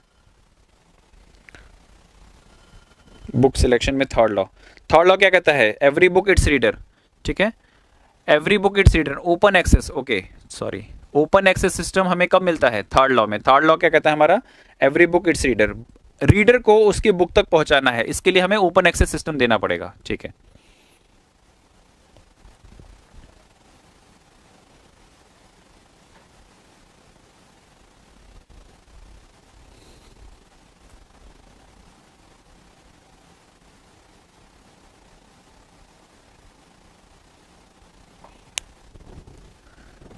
चलिए next question, which of library emphasise on the open access, sorry open access हो चुका है। Which law of library science, sorry which of the following is not implemented on the fourth law of library science? Library science का fourth law कहाँ implement नहीं होता है? क्योंकि fourth law क्या कहता है हमारा? फोर्थ लॉ हमारा है save the time of the reader. अगर क्लासिफाइड अरेंजमेंट होगा, स्टॉक रूम गाइड होगा, इशू मेथड्स होंगे या रूरल लाइब्रेरी सेक्शंस होगा, इसमें से कौन सा इंप्लीमेंट नहीं होता है? नॉट के बारे में बात किया गया है। अगर क्लासिफाइड अरेंजमेंट होगा तो लाइब्रेरी का यूजर का टाइम सेव होगा, स्टॉक रूम गाइड होगा तो लाइब्रेरी का टाइम सेव होगा, इशू मेथड अगर अच्छा होगा तो ज़्यादा बेटर तरीके से लाइब्रेरी काम कर पाएगी, रूरल लाइब्रेरी सर्विसेज ये हमारे save the time of the reader के बारे में बात नहीं करता। आंसर क्या होगा इसमें? नॉट पूछा है, आंसर इज डी, ठीक है।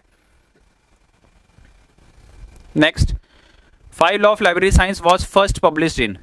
लाइब्रेरी साइंस का जो पब्लिकेशन हुआ था फर्स्ट टाइम, वो कब हुआ था? ध्यान रखने वाली बात है, पूछा है first time publication, first publication कब हुआ था, पब्लिश्ड, इसके बारे में बात करेंगे तो सबसे पहले आएगा 1931, ठीक है। Doctor S R. रंगनाथन सर की जो बुक थी five law of library science वो फर्स्ट टाइम पब्लिश हुई थी 1931 में। इसके जो पब्लिशर थे वो मद्रास लाइब्रेरी एसोसिएशन के द्वारा ये पब्लिश कराई गई थी, ठीक।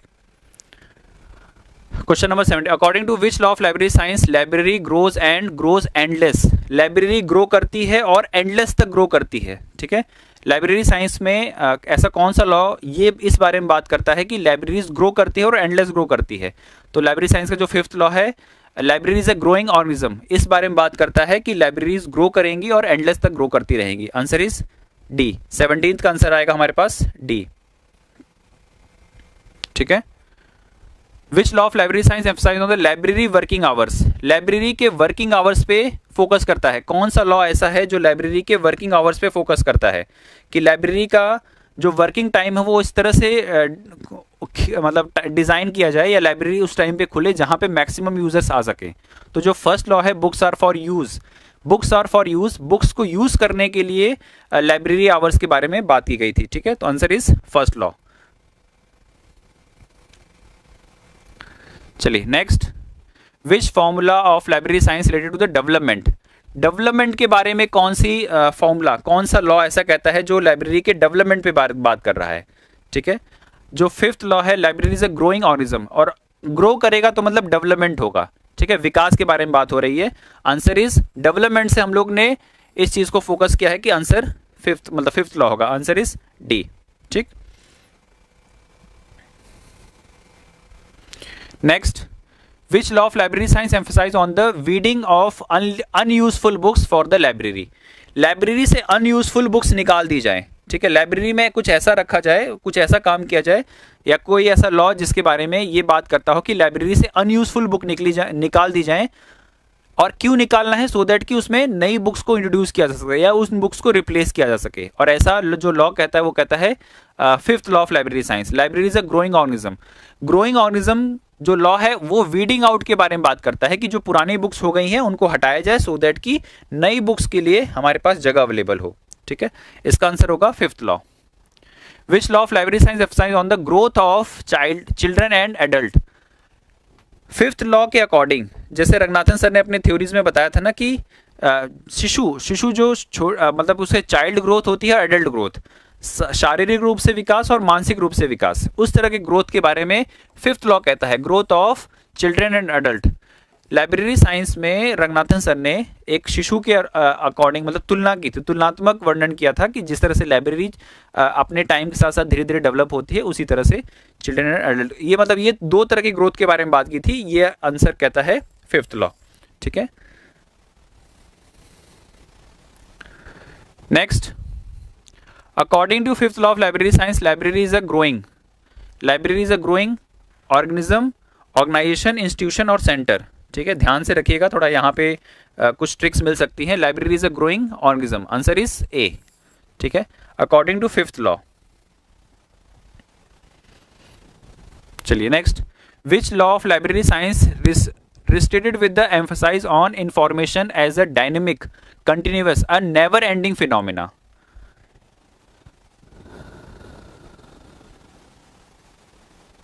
नेवर एंडिंग फिनोमिना, ऐसा कौन सा लॉ है जो इस बारे में बात करता है कि लाइब्रेरी में emphasise on information as a dynamic मतलब बहुत विस्तृत हो, मतलब अलग अलग सब्जेक्ट्स पे, अलग अलग टॉपिक्स पे बात की गई हो, कंटिन्यूअस होनी चाहिए और नेवर एंडिंग प्रोसेस होना चाहिए या नेवर एंडिंग फिनोमिना। अब कोई चीज नेवर एंडिंग है मतलब ग्रो कर रही है, ग्रोइंग ऑर्गेनिज्म है, आंसर इज 5th लॉ। ठीक है, A, library is a growing organism, और इस टॉपिक पे बात करने के लिए हमारे पास 5th लॉ है। ठीक, next, in which law of library science the concept of child adult growth adult has been discuss. Child growth and adult growth, इस टॉपिक के बारे में किस लॉ में बारे में बात की गई है? Answer is 5th law. 5th law क्या कहता है? Library is a growing organism, और तुलनात्मक अध्ययन है। ठीक है, बच्चे का और लाइब्रेरी का।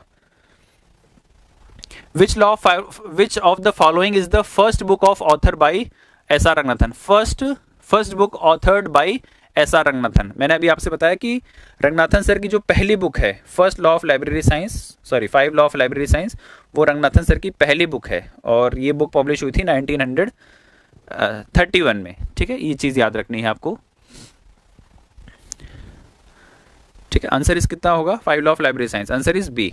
ठीक, ये थे हमारे कुछ इंपॉर्टेंट पॉइंट्स या कुछ ऐसे टॉपिक्स। यहां से हमने आपको ये चीज समझ में आ गई होगी ये क्वेश्चंस इसलिए यहाँ पे दिखाए गए हैं ताकि आपको ये चीज समझ में आ जाए कि 5 लॉ ऑफ लाइब्रेरी साइंस सिर्फ पढ़ने नहीं है कि मैंने 5 लॉ ऑफ लाइब्रेरी साइंस पढ़ लिया, कंप्लीट हो गया। ये टॉपिक तब कंप्लीट होगा जब आप इसके इम्प्लीमेंटेशन पे भी फोकस करेंगे, ठीक है। इम्प्लीमेंटेशन भी अच्छे से समझना है और इम्प्लीमेंटेशन क्वेश्चंस तब आप बहुत अच्छे से कर पाएंगे जब आपने 5 लॉ को अच्छे से समझा हो और 5 लॉ के किस तरह से इम्प्लीमेंटेशन किया जा सकता है लाइब्रेरीज में, लाइब्रेरी साइंस में, उसके बारे में आपको क्लियर होगा, ठीक है। अब मेरे पास इसी वीडियो में, हालांकि मैं चाहता था इसको नेक्स्ट वीडियो में कंप्लीट करें क्योंकि बट टेक्निकल इश्यूज की वजह से हम लोग इसी टॉपिक में जल्दी से टाइप्स ऑफ लाइब्रेरीज के बारे में भी डिस्कशन कर लेते हैं, ठीक है। चलिए, फर्स्ट क्वेश्चन है developing of the understanding and standing the democracy spirit in primarily the guiding principle of.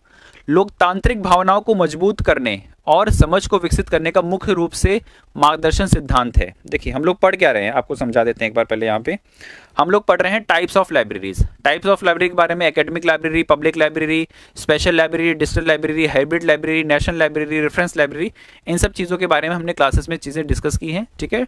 Academic libraries में college library, school library, university library, ठीक है, पब्लिक लाइब्रेरी, नेशनल लाइब्रेरी के बारे में, इन सब चीज़ों के बारे में हमने डिस्कस कर लिया है। अब सीधा हम लोग क्वेश्चन देखते हैं। क्वेश्चन आपके पास यहाँ पे जो फर्स्ट क्वेश्चन है ये कहता है लोकतांत्रिक भावना को, ठीक है, यानी डेमोक्रेटिक स्पिरिट किस तरह की पब्लिक लाइब्रेरी, किस तरह की लाइब्रेरी में हमें मिलेगा, वो हैगा पब्लिक या यूनिवर्सिटी या तो स्कूल या तो नेशनल, ठीक है। किस तरह की लाइब्रेरी होगी? Answer is a, public library, ठीक है, very good. Next question number 2, the student, teacher and researcher scholars are the user of dash. किस तरह की लाइब्रेरी? छात्र, अध्यापक और शोध छात्र, ठीक है। रिसर्चर, टीचर्स एंड स्कॉलर्स किस तरह की लाइब्रेरी के यूजर्स हो सकते हैं? ये पब्लिक लाइब्रेरी में ज़्यादा जाएंगे या स्कूल लाइब्रेरी में ज़्यादा जाएंगे, गवर्नमेंट लाइब्रेरी में ज़्यादा जाएंगे या फिर एकेडमिक लाइब्रेरी में ज़्यादा जाएंगे?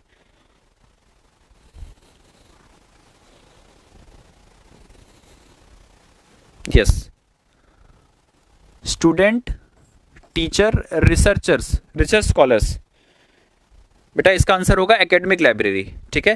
देखो पब्लिक लाइब्रेरी में स्टूडेंट भी जा सकता है, टीचर भी जा सकता है, रिसर्चर भी जा सकता है, लेकिन जो रिसर्चर का काम होगा ज्यादातर वो एकेडमिक लाइब्रेरीज में हम लोग देखिए 3 तरह की लाइब्रेरीज को इंक्लूड करते हैं, school library, college library and university library. तो जो रिसर्च स्कॉलर है उसका काम यूनिवर्सिटी लाइब्रेरी में ज्यादा होगा, ठीक है, इसलिए आंसर इसका डी होगा। स्टूडेंट्स, टीचर और रिसर्चर्स एकेडमिक लाइब्रेरीज को यूज करेंगे, ठीक है। इस तरह के क्वेश्चन पे थोड़ा सा ध्यान रखने वाली बात है। Question number 2, who provide financial and technical assistance for the establishment of Delhi public library. Delhi public library को असिस्टेंस किसने प्रोवाइड की थी? टेक्निकल असिस्टेंस और फाइनेंशियल असिस्टेंस। टेक्निकल असिस्टेंस का मतलब है टेक्निकल असिस्टेंस और फाइनेंशियल असिस्टेंस किसने प्रोवाइड की थी? इनमें, इन चारों में से किसने प्रोवाइड की थी दिल्ली पब्लिक लाइब्रेरी को बनाने में, ठीक है। आंसर बताइए।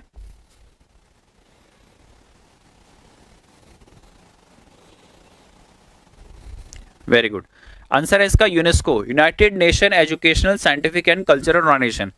फुल फॉर्म याद रखिएगा, कभी कभी यूनेस्को के बारे में इसका सिर्फ फुल फॉर्म भी पूछा जा चुका है, ठीक है। यूनेस्को ने इस दिल्ली पब्लिक लाइब्रेरी को बनाने में, इसको एस्टेब्लिश करने में जो फाइनेंस दिया था, जो टेक्निकल असिस्टेंस दी थी, वो किसकी तरफ से मिली थी? यूनेस्को की तरफ से, ठीक है।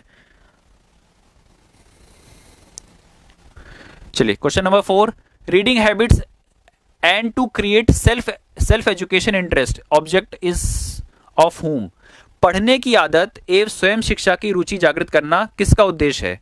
इन चारों लाइब्रेरी में से किस लाइब्रेरी का उद्देश्य है कि आप स्वयं शिक्षा, ठीक है, सेल्फ एजुकेशन, ठीक है, पढ़ने की आदत, स्वयं शिक्षा, सेल्फ एजुकेशन किस लाइब्रेरी से हमें ज्यादातर मिल सकता है? ऑप्शंस हैं school library and public library, college library and medical library, university library and government library, technical and special library. देखिए अगर मुझे इस क्वेश्चन को एलिमिनेट करना हो, हटाना हो, ठीक है, तो मैं क्या करूंगा? सबसे पहले ये हटा दूंगा, ठीक है, बिल्कुल ऑप्शन खत्म हो जाएगा, क्योंकि सेल्फ एजुकेशन बोल रहा है।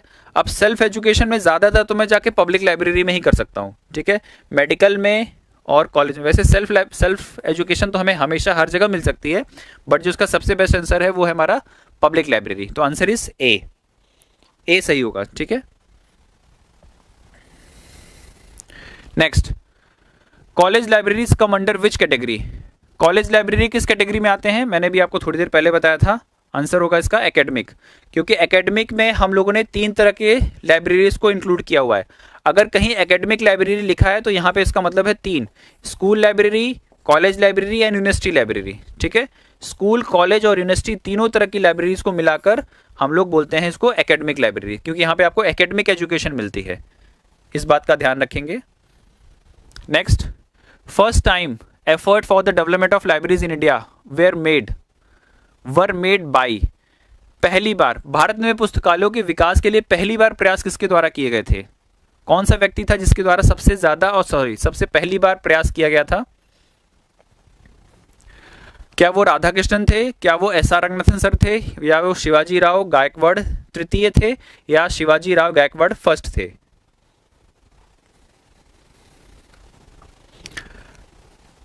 Development of libraries in India, library में इंडिया में लाइब्रेरी के डेवलपमेंट के लिए पहली बार प्रयास, फर्स्ट टाइम, फर्स्ट एफर्ट्स किसके द्वारा लगाया गया था? आंसर थे शिवाजी राय गायकवाड़। ठीक है, ये जो राजा थे बड़ौदा के, ठीक है, बड़ौदा के राजा थे, वहां से इन्होंने सबसे पहले पब्लिक लाइब्रेरीज को स्टार्ट करने में या लाइब्रेरी सिस्टम को डेवलप करने के लिए जो काम किया था वो यहाँ से हुआ था, शिवाजी राय गायकवाड़। ठीक है, ये जो टॉपिक है वो किसका है, वो हम लोग का जो डेवलपमेंट, एकेडमिक लाइब्रेरीज का डेवलपमेंट था उसके बारे में है। Which should be the main purpose of the college library, college library का जो मेन पर्पस क्या है? ठीक है, थोड़ा सा ट्रिकी क्वेश्चन है, यहाँ पे मुझे लगता है बहुत ज्यादा डिविजन्स मिलेगा। What should the main purpose of college library, college library का मेन पर्पस क्या है? प्रमोशन ऑफ रिसर्च, देखिए रिसर्च जो है वो यूनिवर्सिटी लाइब्रेरी का मेन पर्पस है। ठीक है, ये क्वेश्चन यहाँ से गलत, मतलब ये ऑप्शन गलत हो जाएगा, क्योंकि रिसर्च का काम यूनिवर्सिटी में क्या आता है? Promote the reading habit of student, student की रीडिंग हैबिट को प्रमोट करना क्या कॉलेज का, लाइब्रेरी का ऑब्जेक्टिव होता है? देखते हैं। Safety and entertainment need to the student, ठीक है, कॉलेज लाइब्रेरी क्या स्टूडेंट की सेफ्टी के बारे में कुछ बात करती है या उसके एंटरटेनमेंट के बारे में बात करती है? मुझे नहीं लगता ऐसा होता होगा। ठीक है, नेक्स्ट है support the teaching program of the college. अब देखिए, कॉलेज के टीचिंग प्रोग्राम को सपोर्ट करना किसका काम हो सकता है? कॉलेज लाइब्रेरी का। ठीक है, तो आंसर क्या होगा इसका? डी। नेक्स्ट क्वेश्चन नंबर 8, सार्वजनिक पुस्तकालय डैश का उपहार है? सार्वजनिक, public library is the gift of, public library कैसे मिली थी, या पब्लिक लाइब्रेरी जो गिफ्ट होती है वो किसका होती है? क्या वो डेमोक्रेसी में एक मिला हुआ उपहार हो सकता है या गिफ्ट हो सकता है? इंग्लिश, या इंग्लिश का मतलब है इंग्लिशमैन, यहाँ पे क्वेश्चन में इंग्लिशमैन लिखा था। ठीक है, इंग्लिश का नहीं हो सकता। कांग्रेस पार्टी, अब ये कांग्रेस पार्टी जो हमारी इंडिया की कांग्रेस पार्टी है उसकी तरफ से ऐसा कोई गिफ्ट हम लोगों ने कभी नहीं पढ़ा। किंगशिप यानी राजा, राजशाही की तरफ से नहीं मिला। आंसर इज डेमोक्रेसी, क्योंकि जो पब्लिक लाइब्रेरी की जो डेफिनेशन है उसमें भी डेमोक्रेसी वर्ड का, हमने जो पहला क्वेश्चन किया था ना इस टॉपिक का, उसमें भी देखिए डेमोक्रेसी वर्ड इस्तेमाल हुआ था। तो आंसर इज सार्वजनिक पुस्तकालय प्रजातंत्र का उपहार है, यानी डेमोक्रेसी का उपहार है public library. The person associated with the public library movement in the states of Baroda, अभी तो हमने ये किया था। ठीक है, यही सेम क्वेश्चन अलग तरीके से पूछा गया है। बड़ौदा राज्य में सार्वजनिक पुस्तकालय आंदोलन से जुड़ा हुआ व्यक्ति कौन था? बालाजी बाजीराव, संभाजी राव, महाराजा संजय राव गायकवाड़ या शिवाजी राव? इसका आंसर बताइए बेटा। Answer is c. ठीक है, महाराजा शिवाजी राव गायकवाड़, ये जो बड़ौदा लाइब्रेरी में लाइब्रेरी मूवमेंट्स हुआ था वहां से जुड़े हुए व्यक्ति हैं ये। ठीक है, answer is c. Question number 10 कर लेते हैं एक बार। पुस्तकालयों का सही वर्गीकरण प्रकार क्या है? इसमें से आपको देखिए, इन चारों ऑप्शन में से आपको एक चीज देखनी है कि इसका सही वर्गीकरण क्या है। Public academic special, public academic personal, national regional international और पब्लिक स्पेशल नेशनल। देखिए, इसमें से पहले एलिमिनेट कर देते हैं। क्या इंटरनेशनल लेवल लाइब्रेरी के नाम से कोई चीज है? नहीं। पुस्तकालयों का सही वर्गीकरण पूछा है, क्लासिफिकेशन। ठीक है, इंटरनेशनल गलत हो जाएगा। क्या कोई पर्सनल लाइब्रेरी जैसी चीज होती है? नहीं। इस पर्सनल के नाम से ये गलत हो जाएगा, इंटरनेशनल के नाम से ये गलत हो जाएगा। अब आता है पब्लिक स्पेसिफिक और नेशनल और पब्लिक एकेडमिक और स्पेशल। देखो, पब्लिक लाइब्रेरी तो होती है, एकेडमिक लाइब्रेरी होती है, स्पेशल लाइब्रेरी होती है, लेकिन क्या कोई स्पेसिफिक लाइब्रेरी होती है? नहीं, ये नहीं होता। ठीक है, तो हमने ये काट दिया, ये काट दिया, ये काट दिया। Answer is A. 10th का आंसर क्या होगा? ए। ठीक है, कहीं डाउट हो तो आप इस तरह से एलिमिनेट करके चीजें आराम कर सकते हैं। The library of the people and by the people. ठीक है, डेमोक्रेसी की डेफिनेशन क्या है? Democracy is for the people, to the people, by the people. और उसी तरह की अगर लाइब्रेरी के बारे में बात हो तो ऐसी कौन सी लाइब्रेरी होगी? वो जनरल लाइब्रेरी हो सकती है, या पर्सनल लाइब्रेरी हो सकती है, पीपल लाइब्रेरी हो सकती है, या पब्लिक लाइब्रेरी हो सकती है।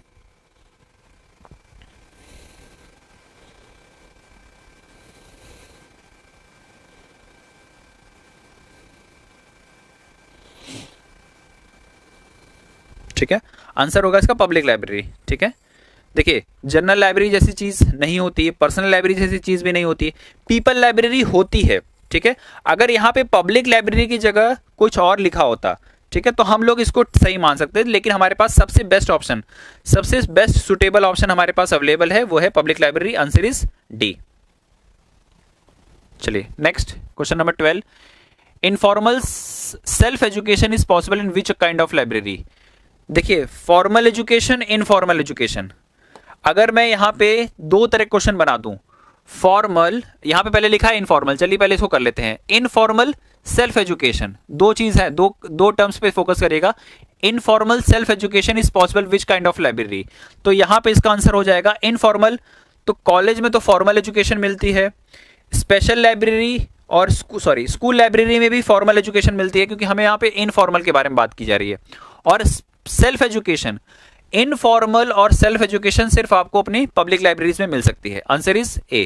ठीक है, स्पेशल लाइब्रेरी भी इसका आंसर नहीं हो सकता। लेकिन इस क्वेश्चन को मैं यहाँ पे थोड़ा सा, अगर इसी चीज को मैं चेंज कर दूं कि इनफॉर्मल की जगह फॉर्मल एजुकेशन किस लाइब्रेरी में पॉसिबल होगा, तो आंसर दो हो सकते हैं। ठीक है, यहाँ पे मैं कॉलेज लाइब्रेरी में हो सकता है, स्कूल में भी होता। और सेल्फ एजुकेशन की अगर क्वेश्चन चेंज कर दिया जाए तो यहाँ पे आंसर भी चेंज हो जाएगा। फॉर्मल एजुकेशन जहाँ पे आप नियमित स्कूल जाएंगे, आपका एनरोलमेंट नंबर मिलेगा आपको, या आपका रोल नंबर मिलेगा, वहाँ पे बुक्स होंगी, कॉपीज होंगी, टीचर होंगे, अटेंडेंस होगा। ठीक है, प्रॉपर टाइम टेबल चलेगा। ये इस तरह की एजुकेशन फॉर्मल। और इनफॉर्मल एजुकेशन आपका जब मन करे आप करिए, जैसे डिस्टेंस एजुकेशन मोड में, लेकिन वहाँ पे भी एग्जाम्स होंगे, इन सब चीज़ होंगे, तो वो भी फॉर्मल हो जाएगा। लेकिन इनफॉर्मल का मतलब जहाँ पे कोई रूल्स एंड रेगुलेशन, टाइम बाउंडेशन ना हो, आप बस पढ़ें और आपको नॉलेज मिले।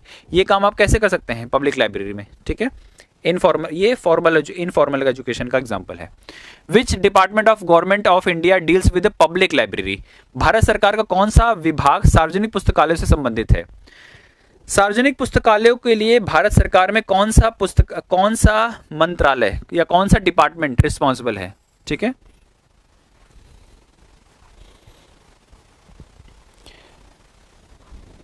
कौन सा मंत्रालय, which department of government of India deals with the public से किसने कौन डील करता है?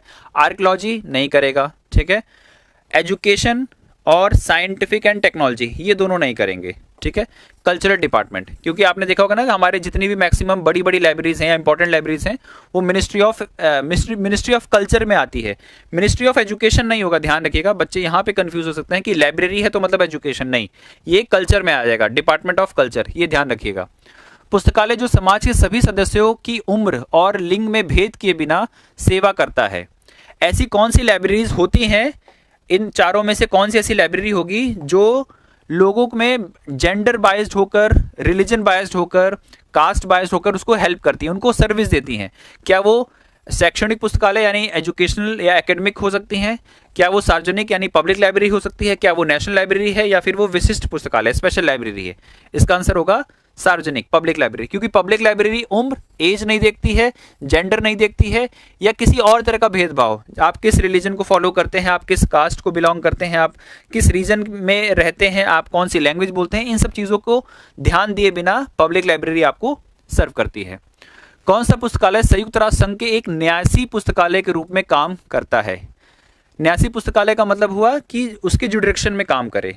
ठीक है, मेरे ख्याल से अगर इसका मैं इंग्लिश सही प्रोनाउंस कर रहा हूँ, कौन सा पुस्तकालय संयुक्त राष्ट्र संघ यानी यूनाइटेड नेशन, यूनाइटेड नेशन के एक न्यासी पुस्तकालय के रूप में काम करता है? अब यूनाइटेड नेशन की हेल्प से, ठीक है, कौन सा लाइब्रेरी बनी थी इसमें, देखिए कोनोमेरा पब्लिक लाइब्रेरी, देखिए केरल सेंट्रल लाइब्रेरी कट कर दीजिएगा, कर्नाटक राज्य सेंट्रल लाइब्रेरी कट कर दीजिएगा। अब कोनोमेरा पब्लिक लाइब्रेरी और दिल्ली पब्लिक लाइब्रेरी, अभी मैंने इसी क्वेश्चन के पहले थोड़ा सा डिस्कस किया था कि यूनेस्को की हेल्प से, यूनेस्को की टेक्निकल और फाइनेंशियल हेल्प की वजह से दिल्ली पब्लिक लाइब्रेरी क्या बनी थी, एस्टेब्लिश हुई थी। तो इसको हेल्प करने के लिए संयुक्त राष्ट्र का जो वो है, ये जो न्यासी पुस्तकालय है, अब न्यासी पुस्तकालय का इंग्लिश टर्म मुझे भी बिल्कुल भी ध्यान नहीं आ रहा बेटा, हिंदी का क्वेश्चन था, मैंने वहीं से सीधा कॉपी पेस्ट कर लिया है। तो ये चीज़, इसका जो आंसर होगा वो होगा दिल्ली पब्लिक लाइब्रेरी। ठीक है, अब न्यासी पुस्तकालय का इंग्लिश मुझे भी टर्म नहीं ध्यान आ रहा है। चलिए next question number 16, which department of government of India deals with public library. अभी तो हमने ये कर लिया, पब्लिक लाइब्रेरी कौन सा डिपार्टमेंट होता है, मिनिस्ट्री ऑफ कल्चरल अफेयर्स। ठीक है, हाँ आंसर इज बी, ये हो गया था। Financial allocation made to university library for purchase of furniture and equipment usually comes under the budget head. विश्वविद्यालय के पुस्तकालयों में फर्नीचर तथा अन्य उपकरणों को खरीदने के लिए वित्तीय आवंटन सामान्यतः इस बजट शीट्स के तहत होता है। मेरे ख्याल से ये बजटिंग का क्वेश्चन है, बट हम लोग ने यहाँ पे इसको यहाँ पे इंक्लूड हो गया है। देखिए पैसा इसमें देख लेते हैं एक बार, रिकरिंग ग्रांट एंड, मैं एक बार पहले पूरा समझा देता हूँ। ठीक है, देखिए रिकरिंग ग्रांट क्या होते हैं, ऐसे ग्रांट्स जो बार बार दिए जाते हैं। जैसे आपको हर महीने कुछ मैगजीन्स लेनी होती हैं, अगर आप उसका सब्सक्रिप्शन नहीं लेते हैं, या कुछ बुक्स लेनी है, कोई भी ऐसी चीज जो आप बार बार कर रहे हैं, रीअकरिंग। ठीक है, समझिएगा हिंदी में इसका जो मतलब है आवृत्ति, रीअकरिंग जो बार बार हो, जो रीअकर हो, ठीक है, वो कहलाता है रीअकरिंग।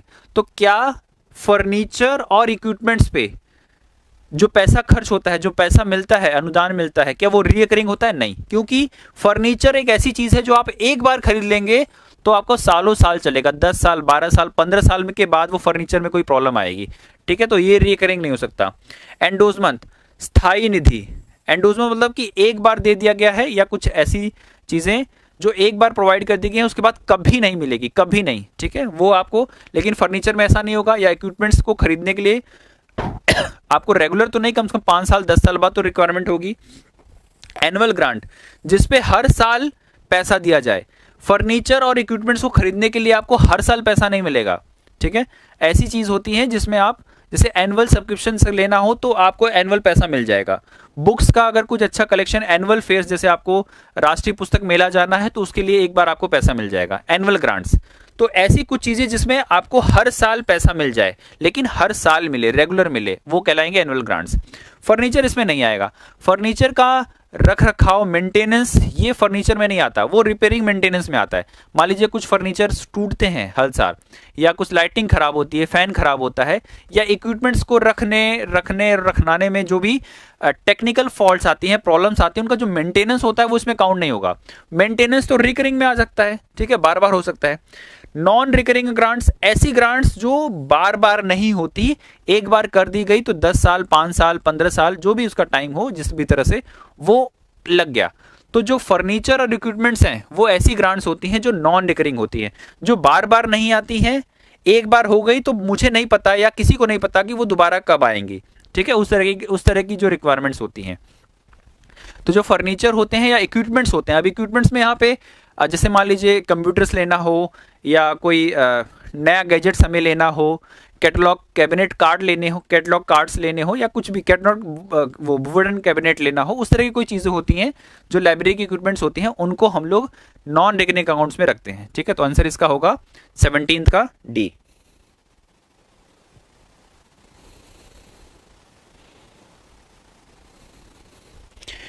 देखिए कंप्यूटर परचेज, एक क्वेश्चन आया है एक गौरव का कि कंप्यूटर परचेज, देखा कंप्यूटर बेटा बहुत सारी चीजें होती हैं, एक तो होता है फिक्स्ड एक्सपेंडिचर और एक होता है नॉन फिक्स्ड। ठीक है, या हम लोग फिक्स्ड एक्सपेंडिचर ही बोल सकते हैं, रिकरिंग और नॉन रिकरिंग अमाउंट। ऐसे इक्विपमेंट्स जो साल में एक बार लिए गए हों, एनुअल ग्रांट्स पे, हर साल उसका खर्चा हो, वो एनुअल ग्रांट्स पे लिया जाता है। कंप्यूटर्स एसेट्स होती हैं, उनको हम लोग यूजली एक बार ले लेते हैं और भूल जाते हैं, उनको कभी दोबारा मतलब दोबारा लेने के लिए हम लोग नया सिस्टम लेने के लिए 5 साल 10 साल 15 साल का वेट करेंगे। ठीक है, या हर 3 साल 4 साल का वेट करेंगे। तो ऐसी चीजें आएंगी नॉन रिकरिंग ग्रांट्स में। ठीक है, जिनको एक बार ले लिया जाए तो दोबारा उनको यूज नहीं कर सकता। ठीक है, चलिए ये लास्ट था, ठीक है, 17 तक लास्ट थे। सो हम लोग ने आज 2 टॉपिक्स पे जो भी हमारे पास एमसीक्यूज अवेलेबल थे प्रीवियस ईयर में या जो हमारे पास अलग अलग रिसोर्सेज से मिले थे वहाँ मैंने आपसे डिस्कस किए, जिसमें हमने ये बात की कि लाइब्रेरी में जितने डिफरेंट टाइप ऑफ लाइब्रेरीज थे वो हमने देखा, public library, academic library, college library, university library, special libraries, इस तरह की बातें। नेशनल लाइब्रेरी के लिए हमने एक अलग से टॉपिक डिस्कस कर लिया था, वहाँ पे आप उसको देख सकते हैं। और हमने आज 5 लॉ ऑफ लाइब्रेरी साइंस पे फोकस किया। 5 लॉ ऑफ लाइब्रेरी साइंस पे जो स्ट्रेट फॉरवर्ड क्वेश्चन हैं वो आपके लॉ से पूछे जा सकते हैं या फिर आपके इसका इम्प्लीमेंटेशन से पूछा जाएगा, ठीक है। तो इम्प्लीमेंटेशन को अच्छे से कवर करने के लिए आप एक बार ध्यान रखिएगा कि नोट्स बना लीजिए, ठीक है, कौन सा लॉ किस किस तरह के इम्प्लीमेंटेशन को बात करता है, किस तरह का टॉपिक बात करता है, उसको एक बार आप पढ़ लेंगे तो आपके पास एग्जामिनेशन में आराम से क्वेश्चन हो जाएंगे, ठीक है। चलिए, कोई डाउट हो तो पूछिए, फिर क्लास खत्म करें। कल का जो टॉपिक होगा ना, कल का जो हम लोग का टॉपिक होगा, कल मैं क्लास लूँगा आपसे जो हमारे नेशनल और इंटरनेशनल लेवल के इम्पॉर्टेंट एसोसिएशंस हैं। कल के हम लोग एमसीक्यू डिस्कस करेंगे नेशनल और इंटरनेशनल लेवल के एसोसिएशंस, यूजीसी के ऊपर और राजा राम मोहन राय लाइब्रेरी फाउंडेशन और यूनेस्को के ऊपर। ये जब हम लोग कंप्लीट कर लेंगे तो हमारे पास ऑलमोस्ट मैक्सिमम सारे टॉपिक्स खत्म हो जाएंगे। इसको खत्म करने के बाद हम लोग सीधा आपको मैनेजमेंट के टॉपिक पे डिस्कस करेंगे। मैनेजमेंट का टॉपिक खत्म हो जाएगा, उसके बाद हम लोग कैटलॉगिंग, क्लासिफिकेशन यानी डॉक्यूमेंटेशन वाला जो पोर्शन है वो कंप्लीट कर लेंगे। फिर उसके बाद कंप्यूटर वाला पोर्शन करेंगे, ठीक है, आईसीटी वाला। और उसके बाद जब टाइम मिलेगा तो हम लोग वो लास्ट जो हमारे पास एक टॉपिक बचा था लाइब्रेरी यूज़र का, वो बहुत छोटा सा है, वो with in half an hour खत्म हो जाएगा। बहुत ज़्यादा इंपॉर्टेंट क्वेश्चंस वहाँ से नहीं मिलते हैं, छोटा सा टॉपिक है, 1-2 क्वेश्चंस हमेशा मिले हैं, लेकिन बहुत बड़ा टॉपिक नहीं, तो बहुत ईजिली जल्दी से खत्म हो जाएगा, ठीक है। बजटिंग के लिए शालू जी ने बोला है कि मैं आपको बताया ना, जैसे ही हम लोग ये टॉपिक खत्म कर देंगे उसके बाद में सीधा मैनेजमेंट भी एक अच्छा खासा अमाउंट के नंबर ऑफ क्वेश्चंस पूछे जाते हैं बजट से लेकर। तो बजट से जो भी इंपॉर्टेंट एमसीक्यूज होंगे मैं उनके बारे में वहाँ पे डिस्कस कर लूँगा। टाइमिंग बेटा शाम को 5 बजे ही रखेंगे, ठीक है। चलिए, कल की क्लास में हम लोग जो भी बताया मैंने कि इम्पॉर्टेंट ऑर्गेनाइजेशंस हैं, एसोसिएशंस हैं, उनके बारे में डिस्कस कर लेंगे। और मेरे पास जो वो मैंने बना ली है शीट उसकी, बड़ौदा लाइब्रेरी की, सॉरी शिवाजी वाली लाइब्रेरी की, सॉरी कोल्हापुर लाइब्रेरी की। तो कोल्हापुर लाइब्रेरी के बारे में छोटा सा टॉपिक है, 5-10 मिनट का, वो डिस्कस करके उसके बाद क्लास ख़त्म करेंगे हम लोग। कैटलॉगिंग, क्लासिफिकेशन आफ्टर मैनेजमेंट होगा, ठीक है। पहले मैनेजमेंट कर लेंगे, उसके बाद क्लासिफिकेशन, कैटलॉगिंग। और जब क्लासिफिकेशन, कैटलॉगिंग खत्म हो जाएगा तब उसके बाद हम लोग आईसीटी का इस्तेमाल करें, आईसीटी वाले टॉपिक्स का खत्म करेंगे। आईसीटी के बाद library users and library education and library user वाला टॉपिक खत्म करेंगे। ये सब चीज़ें खत्म करने के बाद हम लोग अपना जो भी हमारे पास 6 तारीख का समय हमारे पास अभी तक अवेलेबल है, जल्दी ही हो जाएगा, मतलब ऐसा नहीं कि एकदम 5 तारीख तक क्लास आपकी खींचेंगे, बहुत जल्दी ही खत्म करके ये सारे टॉपिक्स हम लोग अपनी क्लास को ख़त्म करेंगे, ठीक है। चलिए, आज की क्लास यहीं तक, 6:30 हो गया, हम लोग ने 1.5 घंटे अपनी क्लास खत्म कर ली है। तो कल की क्लास में मिलते हैं। इंपॉर्टेंट ऑर्गेनाइजेशंस जितने भी एसोसिएशंस हैं वो देखेंगे, राजा राम मोहन राय, यूजीसी और एक और जो ऑर्गेनाइजेशन है यूनेस्को। ये टॉपिक हम लोग कल डिस्कस करके अपनी क्लास खत्म करेंगे। Thank you very much students, कल मिलते हैं शाम को 5 बजे। तब तक के लिए नमस्कार, जय हिंद।